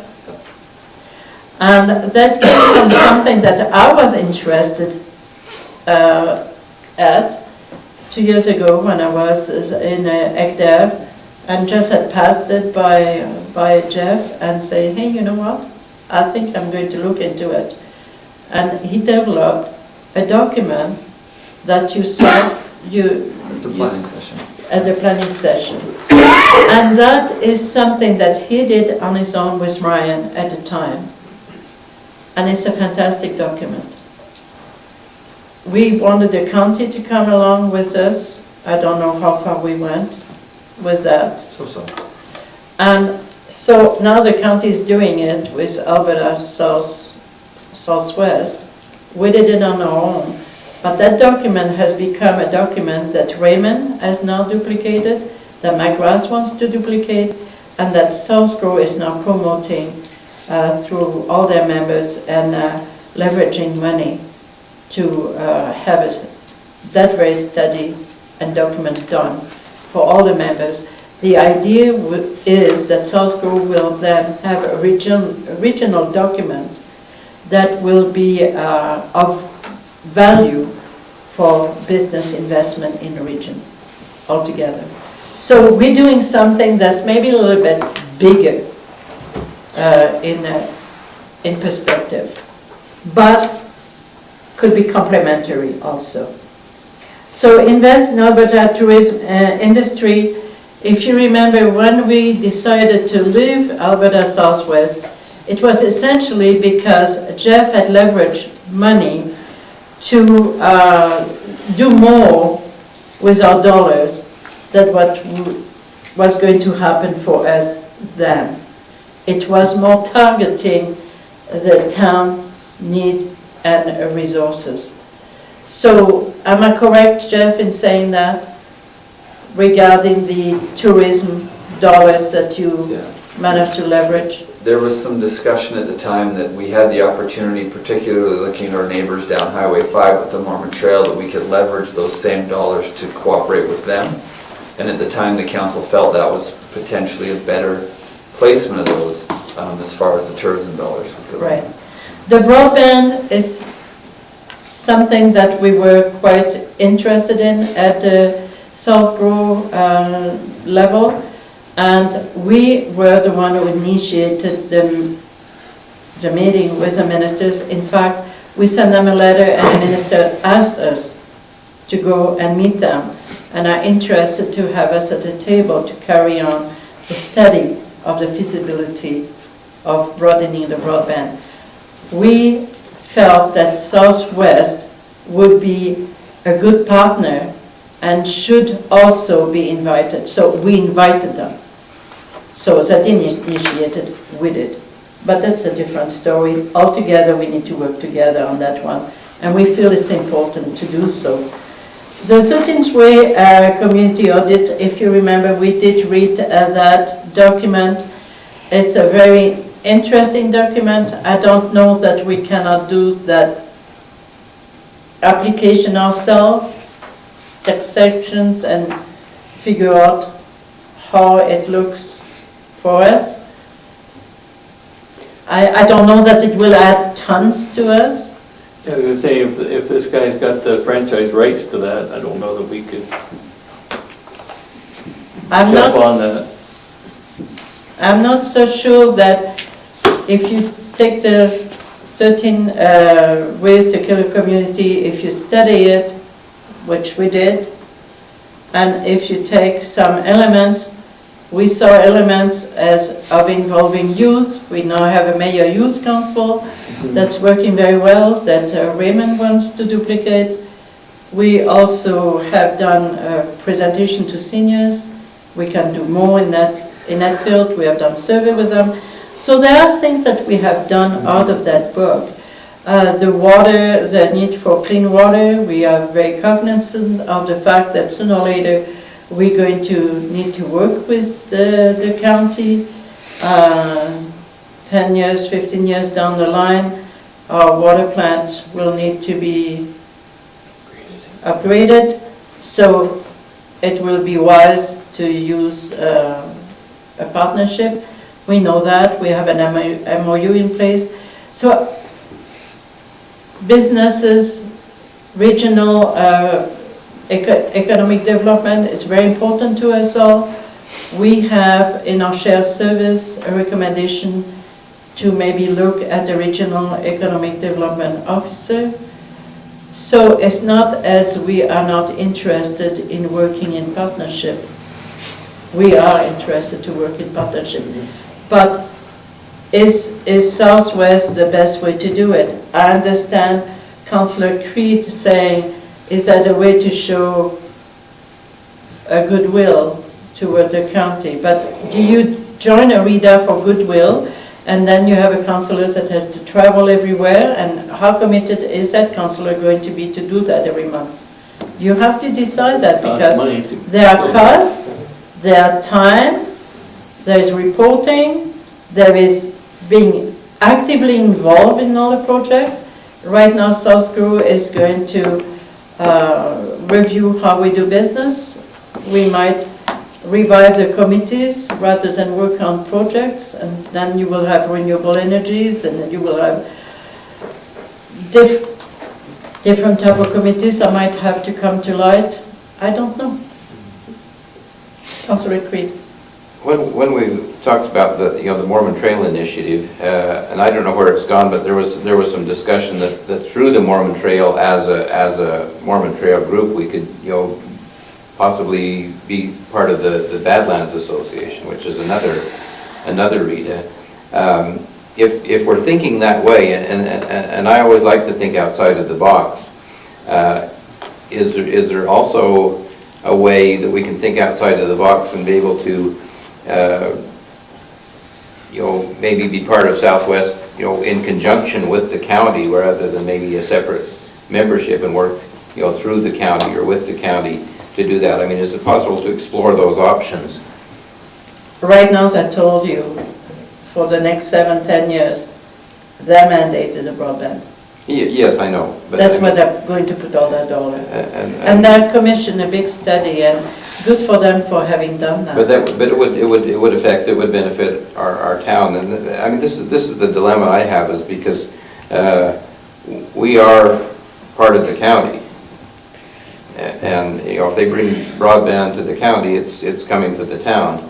And, you know, I kind of hear what Councillor Curl was saying. He said, you know, when he said, you know, it's not what they can do for you, but what, you know, we can do for them. I think there is something to that, because, like I say, we are part of the county. I mean, whether we like it or not, the county is Cardston, and Cardston. I don't think it has to come to that, whether we like it or not, we are. Well, we are, that's why I say. You know, it's not, No, we I mean are, and we're happy to acknowledge that. Okay, all right, So- so maybe what we're going to do, because it's not an easy decision to make. No. In We have to term, weigh- in term of dollars, we're talking 3,580, $3,580 dollar per year, plus the cost of the councillor per diem, or, well, except that if a councillor is assigned, you don't have a per diem, you have the mileage, that's all what you have. Okay, so it will be something to consider too. Well, I think the mileage is a small part of it, like for Community Futures, I travel all over the country. Right, exactly, it's the same kind of cost. That's a small portion of it. Thank you very much. And I think the things that they're doing are a benefit to our council. Okay, The thing is that you get what you put into it. And I think totally that- agree. I think before we weren't putting anything into it, we were just tagging along and saying, well, this isn't any good. And I don't think that's the way. I think we need somebody that's willing to get into it and get involved. I couldn't agree more. This is why I'm a little bit concerned, because one of you will have to do it. If you choose to do it, one of you will have to do it. I have my plate full with South Grow, I'm on the executive, and I'm doing my share there. So, Councillor Peavoy. Cardston finds itself in a very unique position when we consider both South Grow and Southwest. South Grow, looking at the map for South Grow, clearly that's everything from here.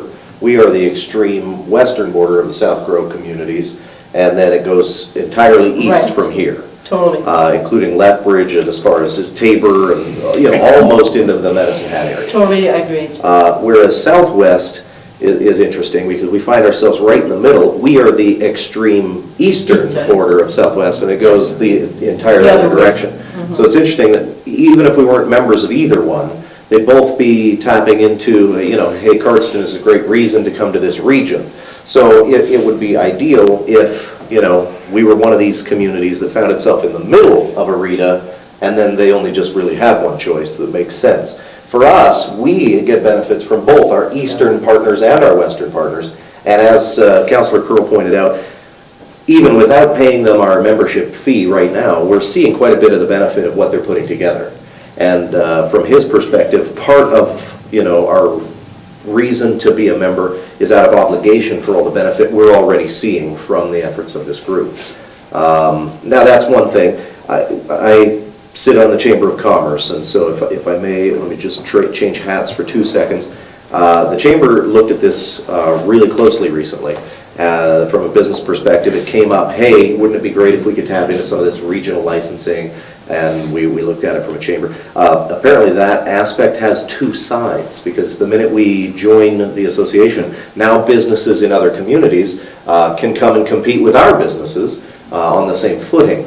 However, with that downside, the chamber unanimously agreed that they still would like to pressure the council to reconsider membership in Alberta Southwest. Oh, fair enough, So fair enough. from the Chamber of Commerce, and this is all I'll say from them, they strongly encourage Cardston to reconsider and get back in, in with our eastern communities. Now, that being The said, western, you mean? yes, thank you, Art. So with the western communities, to the communities to our west. And then, so I'll put back on my town councillor hat. No question, there's less money per person in South Grow, but at the same time, there's, almost 4 times as many participants, I think. No. And it's No. stretched a little thinner. No. Well, that's my understanding. It says they have not the population. 131,000 Yeah. in population, whereas this one was only boasting 32,000. I see what you're referring to. So that's almost 4 times greater that, and more communities kind of trying to pull the attention. I caught a subtle innuendo, and maybe I'm mistaken, but in Councillor Curl's tone when he said that if we got actively involved, we could perhaps pull more of the Southwest attention into specifically this Cardston area.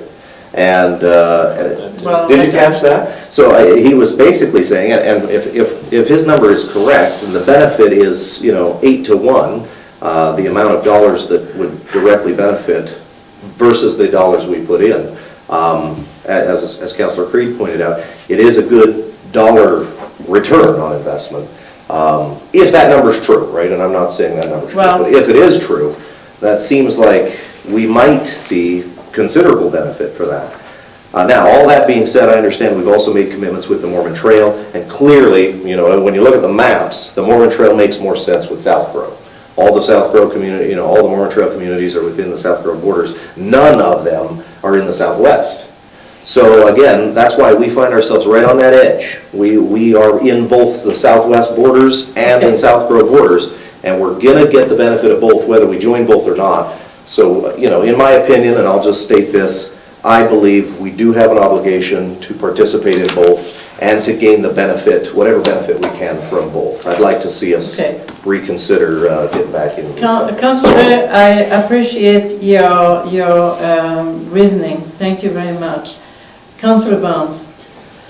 Well, I've been thinking a lot about the isolation that we create, and I don't like us thinking, well, we don't really need those guys over in the West.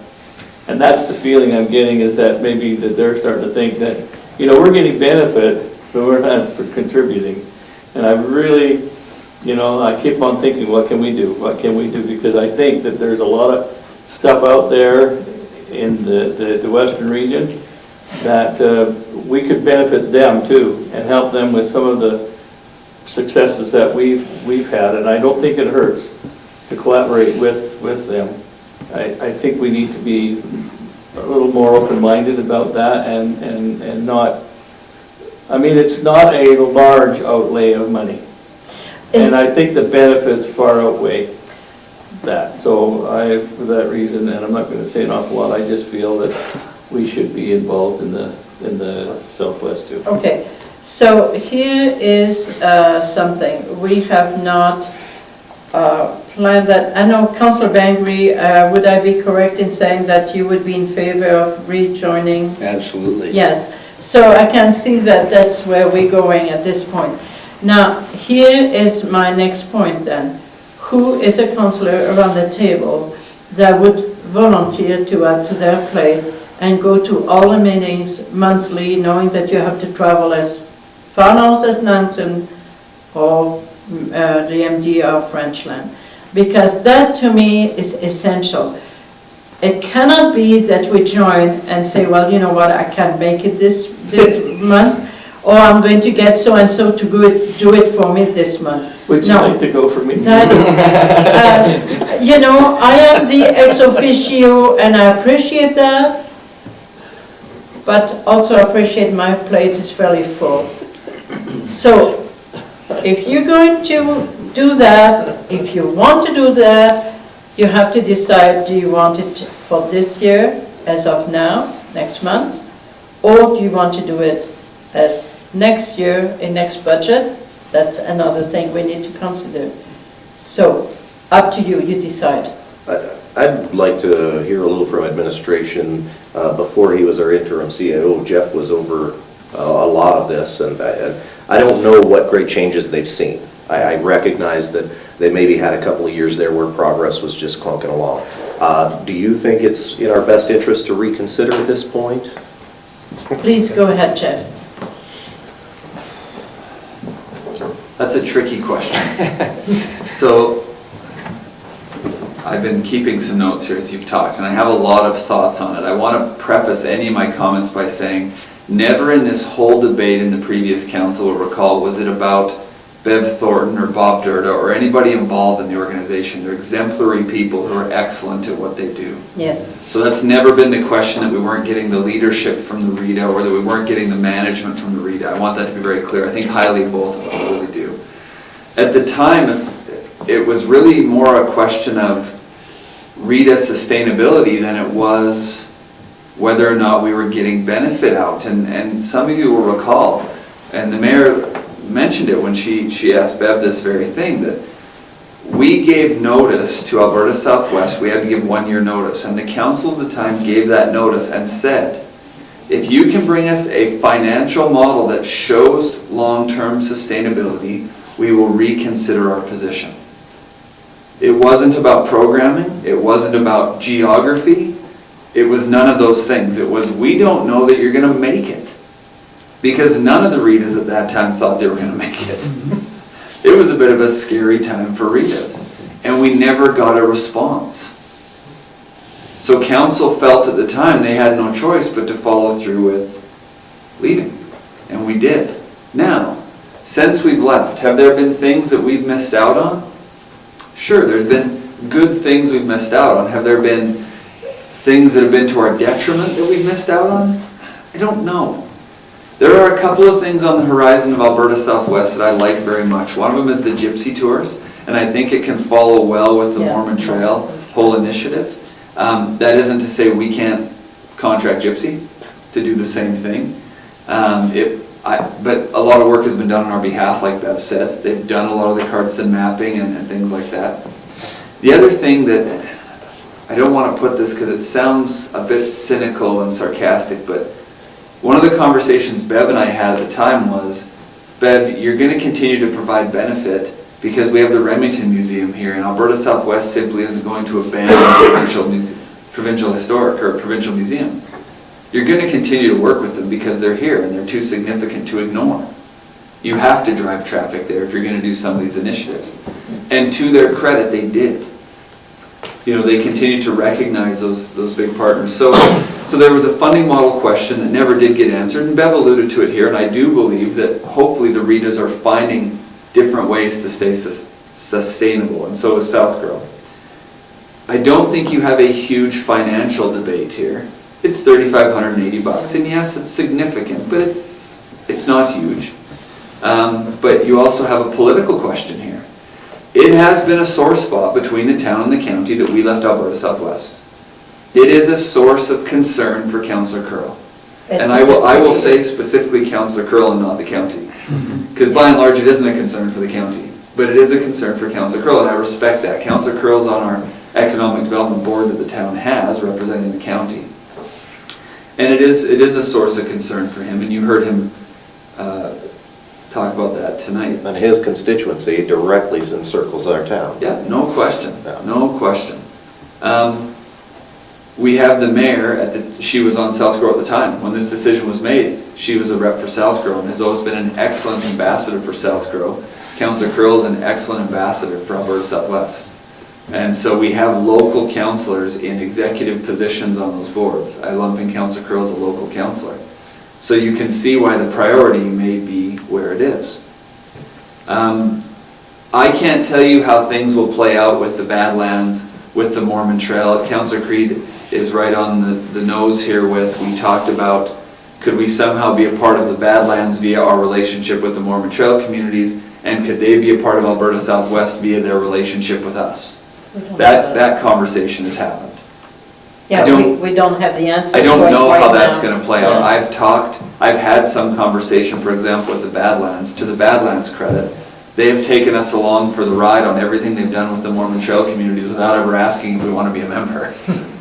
And good for them. They recognize the value to those other three communities that are members to have us coming along. So, and at the same time, we've been invited and we've participated in this foreign direct investment initiative with Community Futures Alberta Southwest that Councillor Edmonds is on, and with Alberta Southwest. They've invited us to the table for that whole exercise as well, and it's been a valuable exercise. The mayor mentioned we had already done a lot of it as part of our AcDev board, but it certainly was a valuable exercise to get some perspective. as you know, the county shared services agreement, there'll be some discussion about economic development on a regional level. And it's certainly not with the intent to create a third RETA within the two. But we have to have some discussion about how that's going to play out. So I can't give you an answer of whether I think we should rejoin, because I think you have a bigger political issue here than you do a financial or administrative one. And I think you're exactly right. I believe we can't ignore that perspective. We as administration will participate, if council chooses to participate in the RETA, we will make sure administratively we participate and the resources go there, because that only stands to reason. I've always had the feeling, and I'm very cautious, we have the Mormon Trail participating with the Badlands, we have Alberta Southwest, we have South Grow. We work with a number of agencies and groups for different purposes, and there is a law of diminishing return, that the more you belong to, the less you get out of any. That's a real concern, and it was a discussion we had in 2011 when we chose to opt out. That was some of the sentiment of the councillor at the time assigned to Alberta Southwest. Whether it was founded or not, I won't debate, but that was some of the sentiment. And so it's a concern of mine. However, just like South Grow, Alberta Southwest has narrowed their focus on a number of large projects, which maybe allows us to better participate administratively in a constructive way without spreading ourselves too thin. Maybe. So whether I made things a lot more messy for you, that's where I'm at. Okay, so essentially what we need to decide. Can I ask just a follow-up Sure. question? Straight up, Yep. yes or no, Nope. are you confident that we would get $3,500 worth of value out of our association with Southwest? At what, And that's a small number, $3,500 worth of value. Yeah, so can I answer your question with the question? Sure. Okay. What's the value that council puts on a good political relationship with the county? What's the fiscal value Exactly there? right. Can't answer that. And is there benefit to be had from the wisdom of people like Bev and Bob and that board? Absolutely there is. Can I quantify it financially? I can't. No. But do I think there's benefit and it's a pretty low risk investment? Sure. all right. Good point. Thank you. So essentially what we need to look at is who is going to be that councillor who is going to invest the time and not disappoint. I don't want a disappointment. I tell you up front, I don't want that. Stakes are high, Kim. Okay? Councillor Barnes. Well, I've been thinking all along since we started this conversation that Councillor Peavoy would be the man to spearhead this, to be that committee person. I put my trust in him. I know he's got the background with his degrees and stuff like that, and I think that he could do a really good job, and I think that he wholeheartedly would put his efforts into it, and I would recommend that. Pro bono. Yeah. You would get your mileage. Okay. But I believe that he would do it, and I would recommend strongly that Councillor Creed be that person.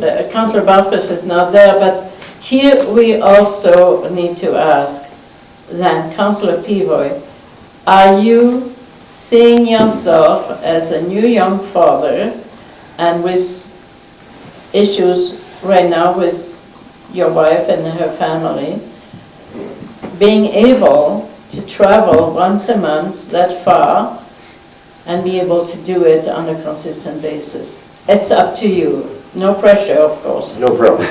Let me qualify that with a question. I like questions. Would this council consider, before I can answer that with confidence, because honestly, I've never sat in one of their meetings, right? Right. So before I can answer that in confidence, I would like the opportunity to be sent one time, assess, and then come back and report to this council if I see the value. From everything I've heard, I'm convinced. But I would like to see it before I make my final decision. Councillor, you would have our blessings, I think. Okay? Yeah. Then, Okay, now, if that is the case, first of all, before we move any further, Councillor Bengry, do you want to make that motion to rejoin? Is that what you would like to do? No, I'd like to make a motion that we allow Councillor Peavoy to make that visitation, to make that assessment, return to this council, because he is a member of the Chamber of Commerce, which is an ideal situation to make that assessment of our membership in Southwest. And then we can decide Okay. whether or not we want to go All right. forward. I Okay. feel the same. All right, there is wisdom in operating that way. Yeah. So there is a motion on the table. Any question at this point? That is a motion to allow Councillor Peavoy to visit Alberta Southwest at the next meeting, come back and report prior to council making a decision on rejoining. Am I correct? But Okay. with that, I'd like to also ensure, Councillor Peavoy, that you look at all the parameters of Southwest, the tourist, the business, the Wi-Fi, and everything that's happening in Southwest, and how it would be, The fact-finding mission. yeah. Okay? Is this something that we would allow a per diem for this?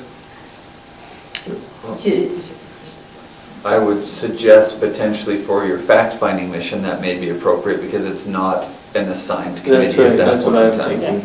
Okay, And- all right. And so a friendly Yeah, amendment is- to the motion to allow him to Yeah, get paid per diem for that, and his mileage.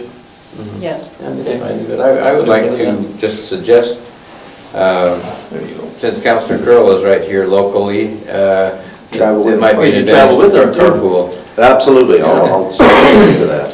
Okay, I'm sure he'd be very open to And that. then you can talk on the way up. That's right. Yeah. all in favor? Okay, thank you, councillors. I think we made a wise decision tonight. Okay, the next decision is 7F, property tax waiver. We have, This is my property. we have, Yes, I see both, thank you. we have a revised motion here. Council, thank you. We have a revised motion that has been passed along by Jeff, so if you wouldn't mind referring to that motion. That motion is written the way it is because I felt that we needed a rationale for the waiving of the property tax on that particular property. So if somebody is willing to make that motion, I would like it read. Councillor Creed? I can read, Thank you. and given that this tax waiver basically has been discussed and that it is a technicality just to facilitate Correct what we did. our actions, I will read the motion as follows. Whereas the town of Cardston and the landowner of the property located at 79 8th Avenue agree that the lot is unsuitable to construct any improvement on, and whereas the town has historically waived the taxes on the aforementioned property upon request of the landowner, and whereas the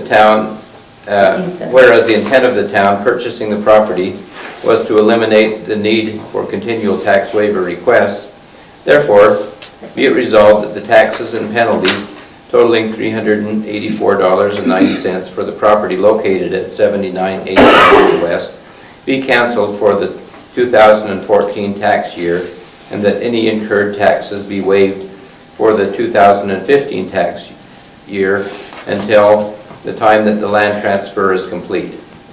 Thank you. That gives us the rationale why. We just Good. didn't do it for just out of the goodness of our heart. There is a rationale behind it. Okay? So any questions, any comments? All in favor? Thank you very much. Appreciate that. All right. So we are right now at 7G, electrical purchase, and I would refer you to the document that has been given to you. And I think Jeff will give us a little bit of a preamble since it was given to us tonight. Okay. Thank you, Mayor. What you have in front of you is a request for decision from Hawken in conversation with Leonard. Council may recall that in January of 2014, we purchased a used bucket truck for the electrical department, and we purchased that through a dealer in Calgary, through a broker in Calgary. And we were able to find one, I think it's a 2006, it's going to satisfy our needs for some years versus buying what would be a $200 and something thousand new one.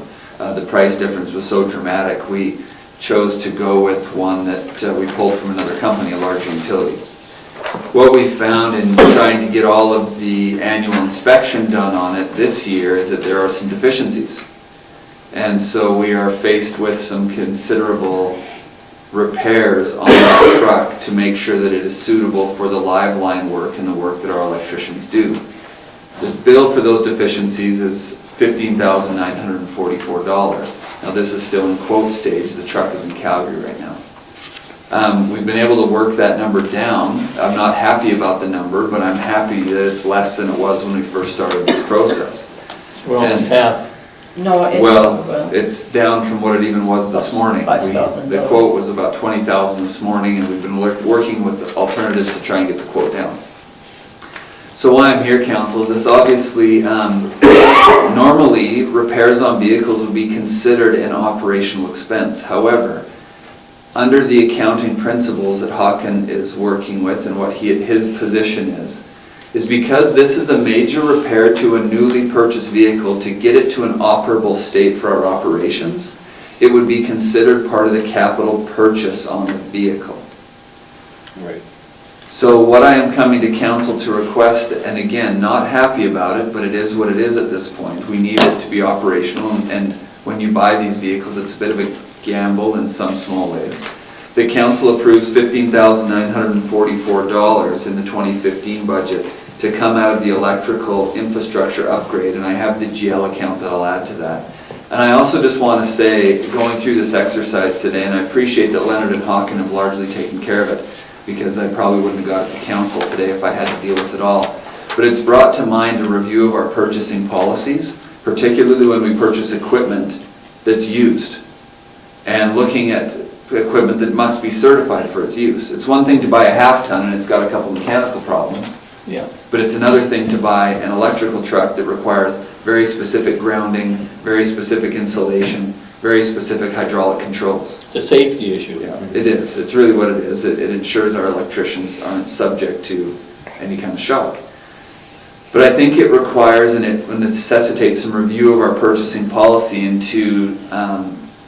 to go over, when we look at equipment that requires certification, that we may do well to spend a little up front to have certifications done right up front and thorough inspections done up front prior to taking possession of the vehicle. Not that it would change the dollars, but we would know those dollars right up front instead of them coming to us a year later. And I think we'd be wise to put those used pieces of equipment through a more thorough inspection process, even if that comes at the cost of a few extra dollars. Now, Leonard is confident that once these repairs are made, that there aren't any significant deficiencies in the vehicle. This is simply, mechanically it's sound, the body is sound. This is simply the parts of the electrical inspection and the electrical certification. So begrudgingly, I come to council to ask for approval and some shifting of some electrical capital dollars to accommodate this repair. Councillor Bengry? Jeff, I'm prepared to make that motion, but I'm also prepared to make a recommendation to administration that you develop a policy regarding the purchase of used vehicles and bring that policy back to council for ratification. Yeah, it might be a review of the existing policy. We have a purchasing policy, but I think it is inferior when it comes to looking at criteria for used equipment. There's nothing specific, it's missing that piece. It identifies a number of dollar amounts and tender practices and things like that, but it would be deficient in procedures around used equipment. So I think I agree with you, it's suitable for review, and I'll try and get that back to council shortly. And also move that we take the $15,944 to come out of our annual budget in the electrical department. Graham, if I could, GL number 292762. I'll copy it. GL 292762. Okay. All right, so thank you very much, Councillor. And thank you, Jeff. I appreciate your position regarding this item, and I appreciate your proactive stance regarding the future, it's very important that we have the right policies in place to protect ourselves. Jeff, in that recommendation also in the policy, I would also recommend that one of our department heads, whether it be in the mechanical service area or the department head of that department who is purchasing used equipment, that they go on on-site evaluation of the equipment. Okay. Well, okay. I'll consider. We'll leave it at this. Yeah. Councillor Peavoy? Yeah, just from what I've heard, it sounds like even with the price of these repairs, we're getting a great deal. We're still having a great deal. Yeah. It's a great asset, right. As Jeff pointed out, had we certified the truck at the onset, we would have spent $15,000 then, which we would have put in a budget. And here it forces us to do a little bit of jumping through hoops in order to get there, but we have the money. It's not that we don't have the money. Okay, all in favor? Thank you very much. Thank you, Councillor. All right, now under 8, you have a financial report that is extremely detailed, and as Jeff mentioned in his background, it is not the final draft. When you look at the surplus, don't get overexcited. It just means that there is a lot of year-end entry that are not yet recorded. Those will be recorded just prior to the audit, pretty close to the audit, because that is when the final crunching of the numbers will happen. Until then, you have a fairly good representation of a budget that I would say the predictions that we made regarding that budget last year, we almost bang on. So I would congratulate administration, past administration, for their foresight and ability to bring us a budget that we were able to live within our means. I also pass out kudos to Hawken, who has taken over the financial area of our community in preparing this type of a statement. Yeah, this statement With is the very explanation detailed. on the Yes. side. So every item that has an anomaly or excess or lack of, there's an explanation as to why. Exactly. So I like that's that. a very good, that's what Councillor Edmonds had requested moons ago, and it's been carried on by our new financial director, which I appreciate very much. So that's for your perusal.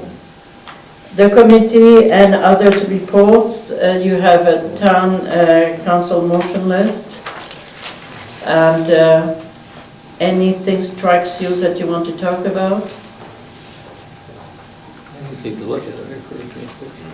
No? Okay. Personally, nothing struck me as abnormal, so, Mayor, do we need to have a motion to accept that draft?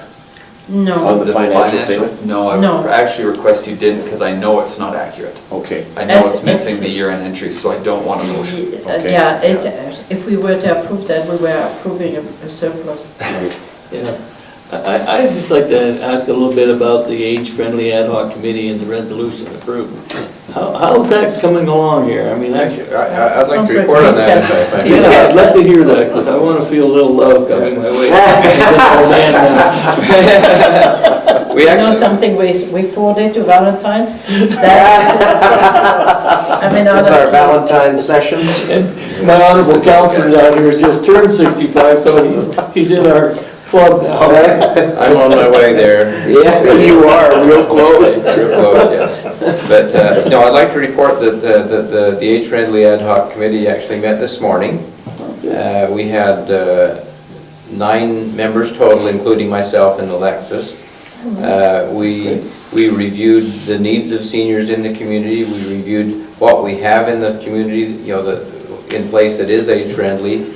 And we also identified some areas where we can improve.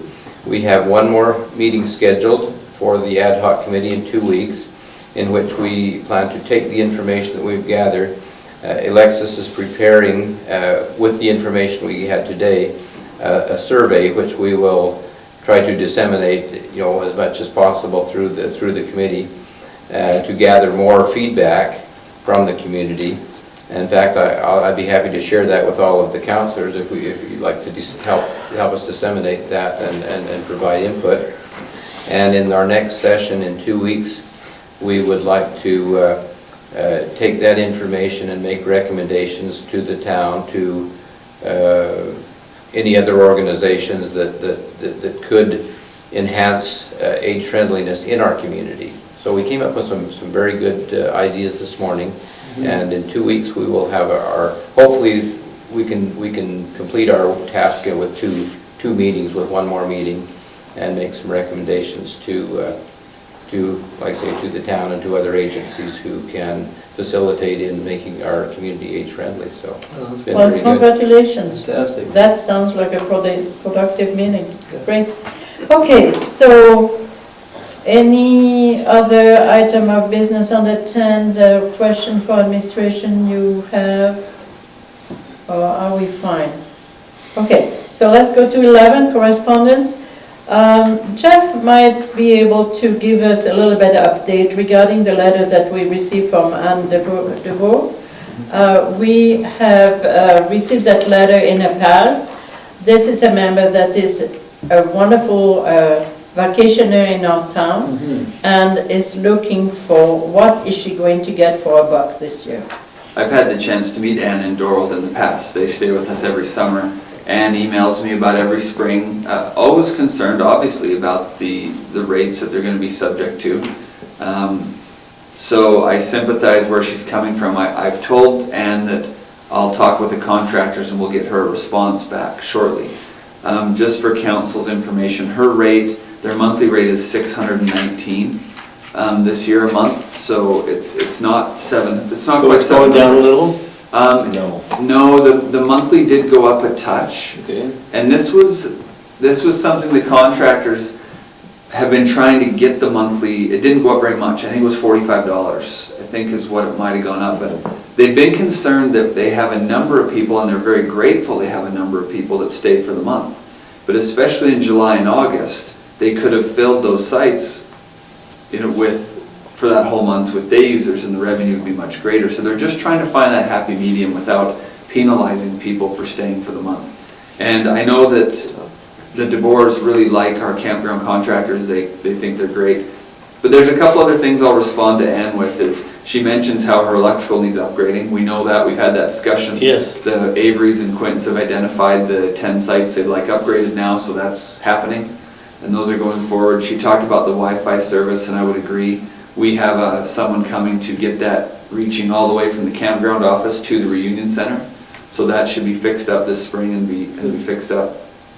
And her comment that only the long-term campers were penalized is in effect true, that their rates went up because they're trying to find that happy medium between 30 days of day use and 30 days of monthly. So the only other thing they may be happy about, and we heard this previously, council, is I don't anticipate an increase in their golf fees, which will help, because they come and golf. That's what Dorold comes down here and golfs all summer, and they go back and forth to work in Calgary and leave their RV here during the week. So I understand completely where they're coming from. I will respond, and the Quintons and Averys will respond accordingly, and hopefully they continue to come visit with us.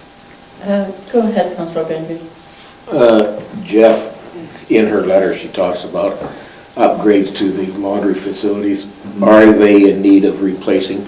That one surprised me a bit, because We have done some upgrades. well, I met with the contractors and asked how that was going, and they seemed that everything, I mean, cosmetically, they might be a little dinged or scratched potentially. I'd have to go see, but operationally, we've never had them down or broke down in my recent memory.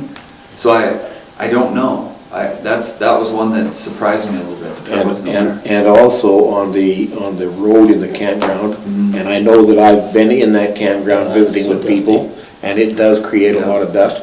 Is there any way that we can look at the cost of putting that, Snot? yeah, Snot? rhino snot or whatever it is on that road? Of course, I don't know if we use that product for the price of What's- it, what but is if we that could put little some kind of white, abatement. chemical that they spread on the road and it just kind of soaks into the dirt. It's a calcium. Yeah, calcium, Yeah. yeah. Is that something that could be used in I can have Tim give you situation? some prices on it, yeah. Yeah. Sure.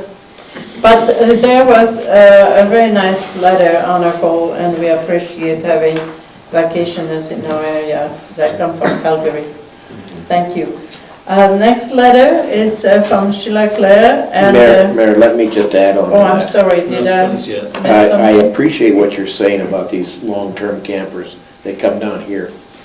And you know what the benefit of that is? The word of mouth. Yes, You're gonna get one this year, and maybe next year, you're gonna get a friends of theirs, and the next year after that, you're gonna get another friend of theirs. And pretty soon, you're gonna have a campground full of long-term campers. So my suggestion is that our campground managers look at an area designated for the long-term campers. well, that is the whole idea of when they come with big rigs. This is why the campground extended their base. Is not as pretty as the original campground because the trees have not, they're not mature Mature. yet. But in time, it will get that. Yeah. Yeah. Also, maybe, the Quintons and the Averys could assure these people that they're going to have one of the new sites where the 50 amp service is available, so they're not going to have these issues anymore. I met these same people last year, and that was the one concern they had. They bragged about how The amps, wonderful it yeah. is, but it was the amperage Yeah. that they needed the 50. I remember And- hearing about that Yeah, too. so if they could be assured of that, I think that would go a long way to ease their mind at this. And it doesn't take a whole lot of money to buy paint to Yeah. Yeah. paint the washrooms and stuff. No. Right. Councillor Creed? No, I appreciate the fact that, that Jeff knows them and is going to just respond to them. I'm just wondering if for support for Jeff and for support, if we should actually make that a formal motion that direct Jeff to respond to them and, give them assurance. I think recommendations. Recommendation, probably, I don't What do know. you the- think? Feel?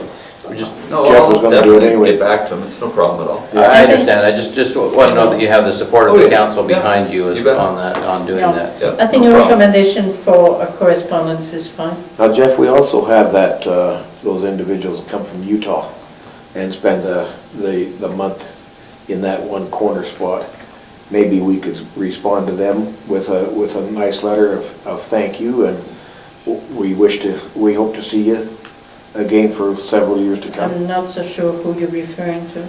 Yeah, I don't know them, I can ask the contractors. but- I- The contractor Yeah, knows they'll them very know. well. Okay.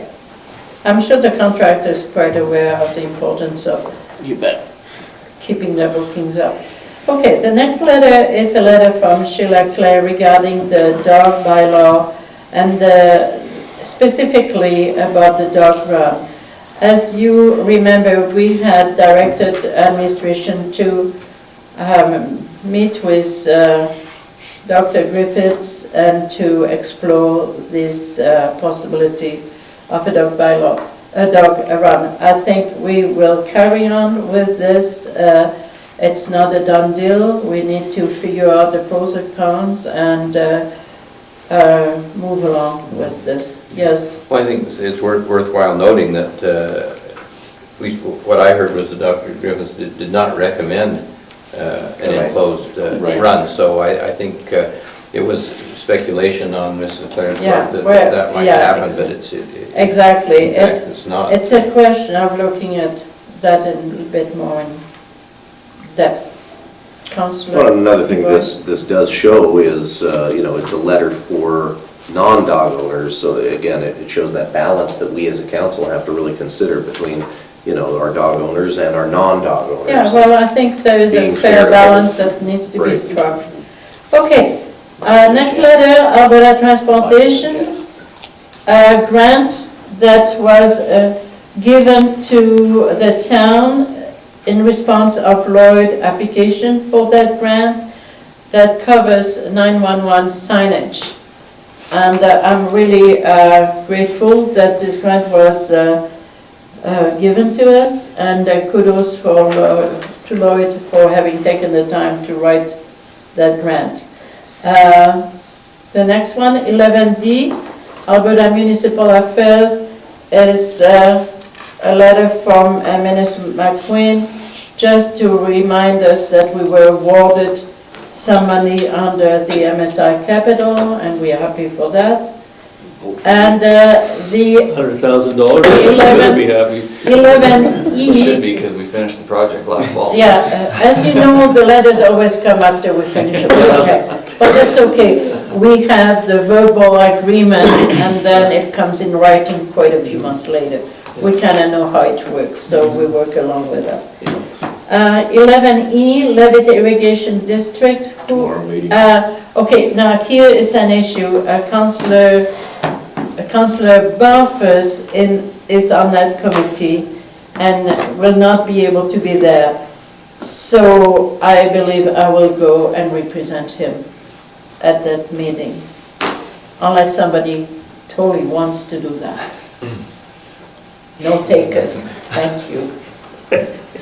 Okay, so at this point, the meeting is adjourned, and we will first of all take a short recess, and then we will go in camera. So we first of all need a motion. Councillor Barnes wanted to make that motion. Oh, no, that's To just recess. fine. Okay, Go ahead. I'll make a motion that we take a short recess, 5 minutes? 5-minute Okay, recess. thank you. Thank you to the media, thank you very much. We're going to second.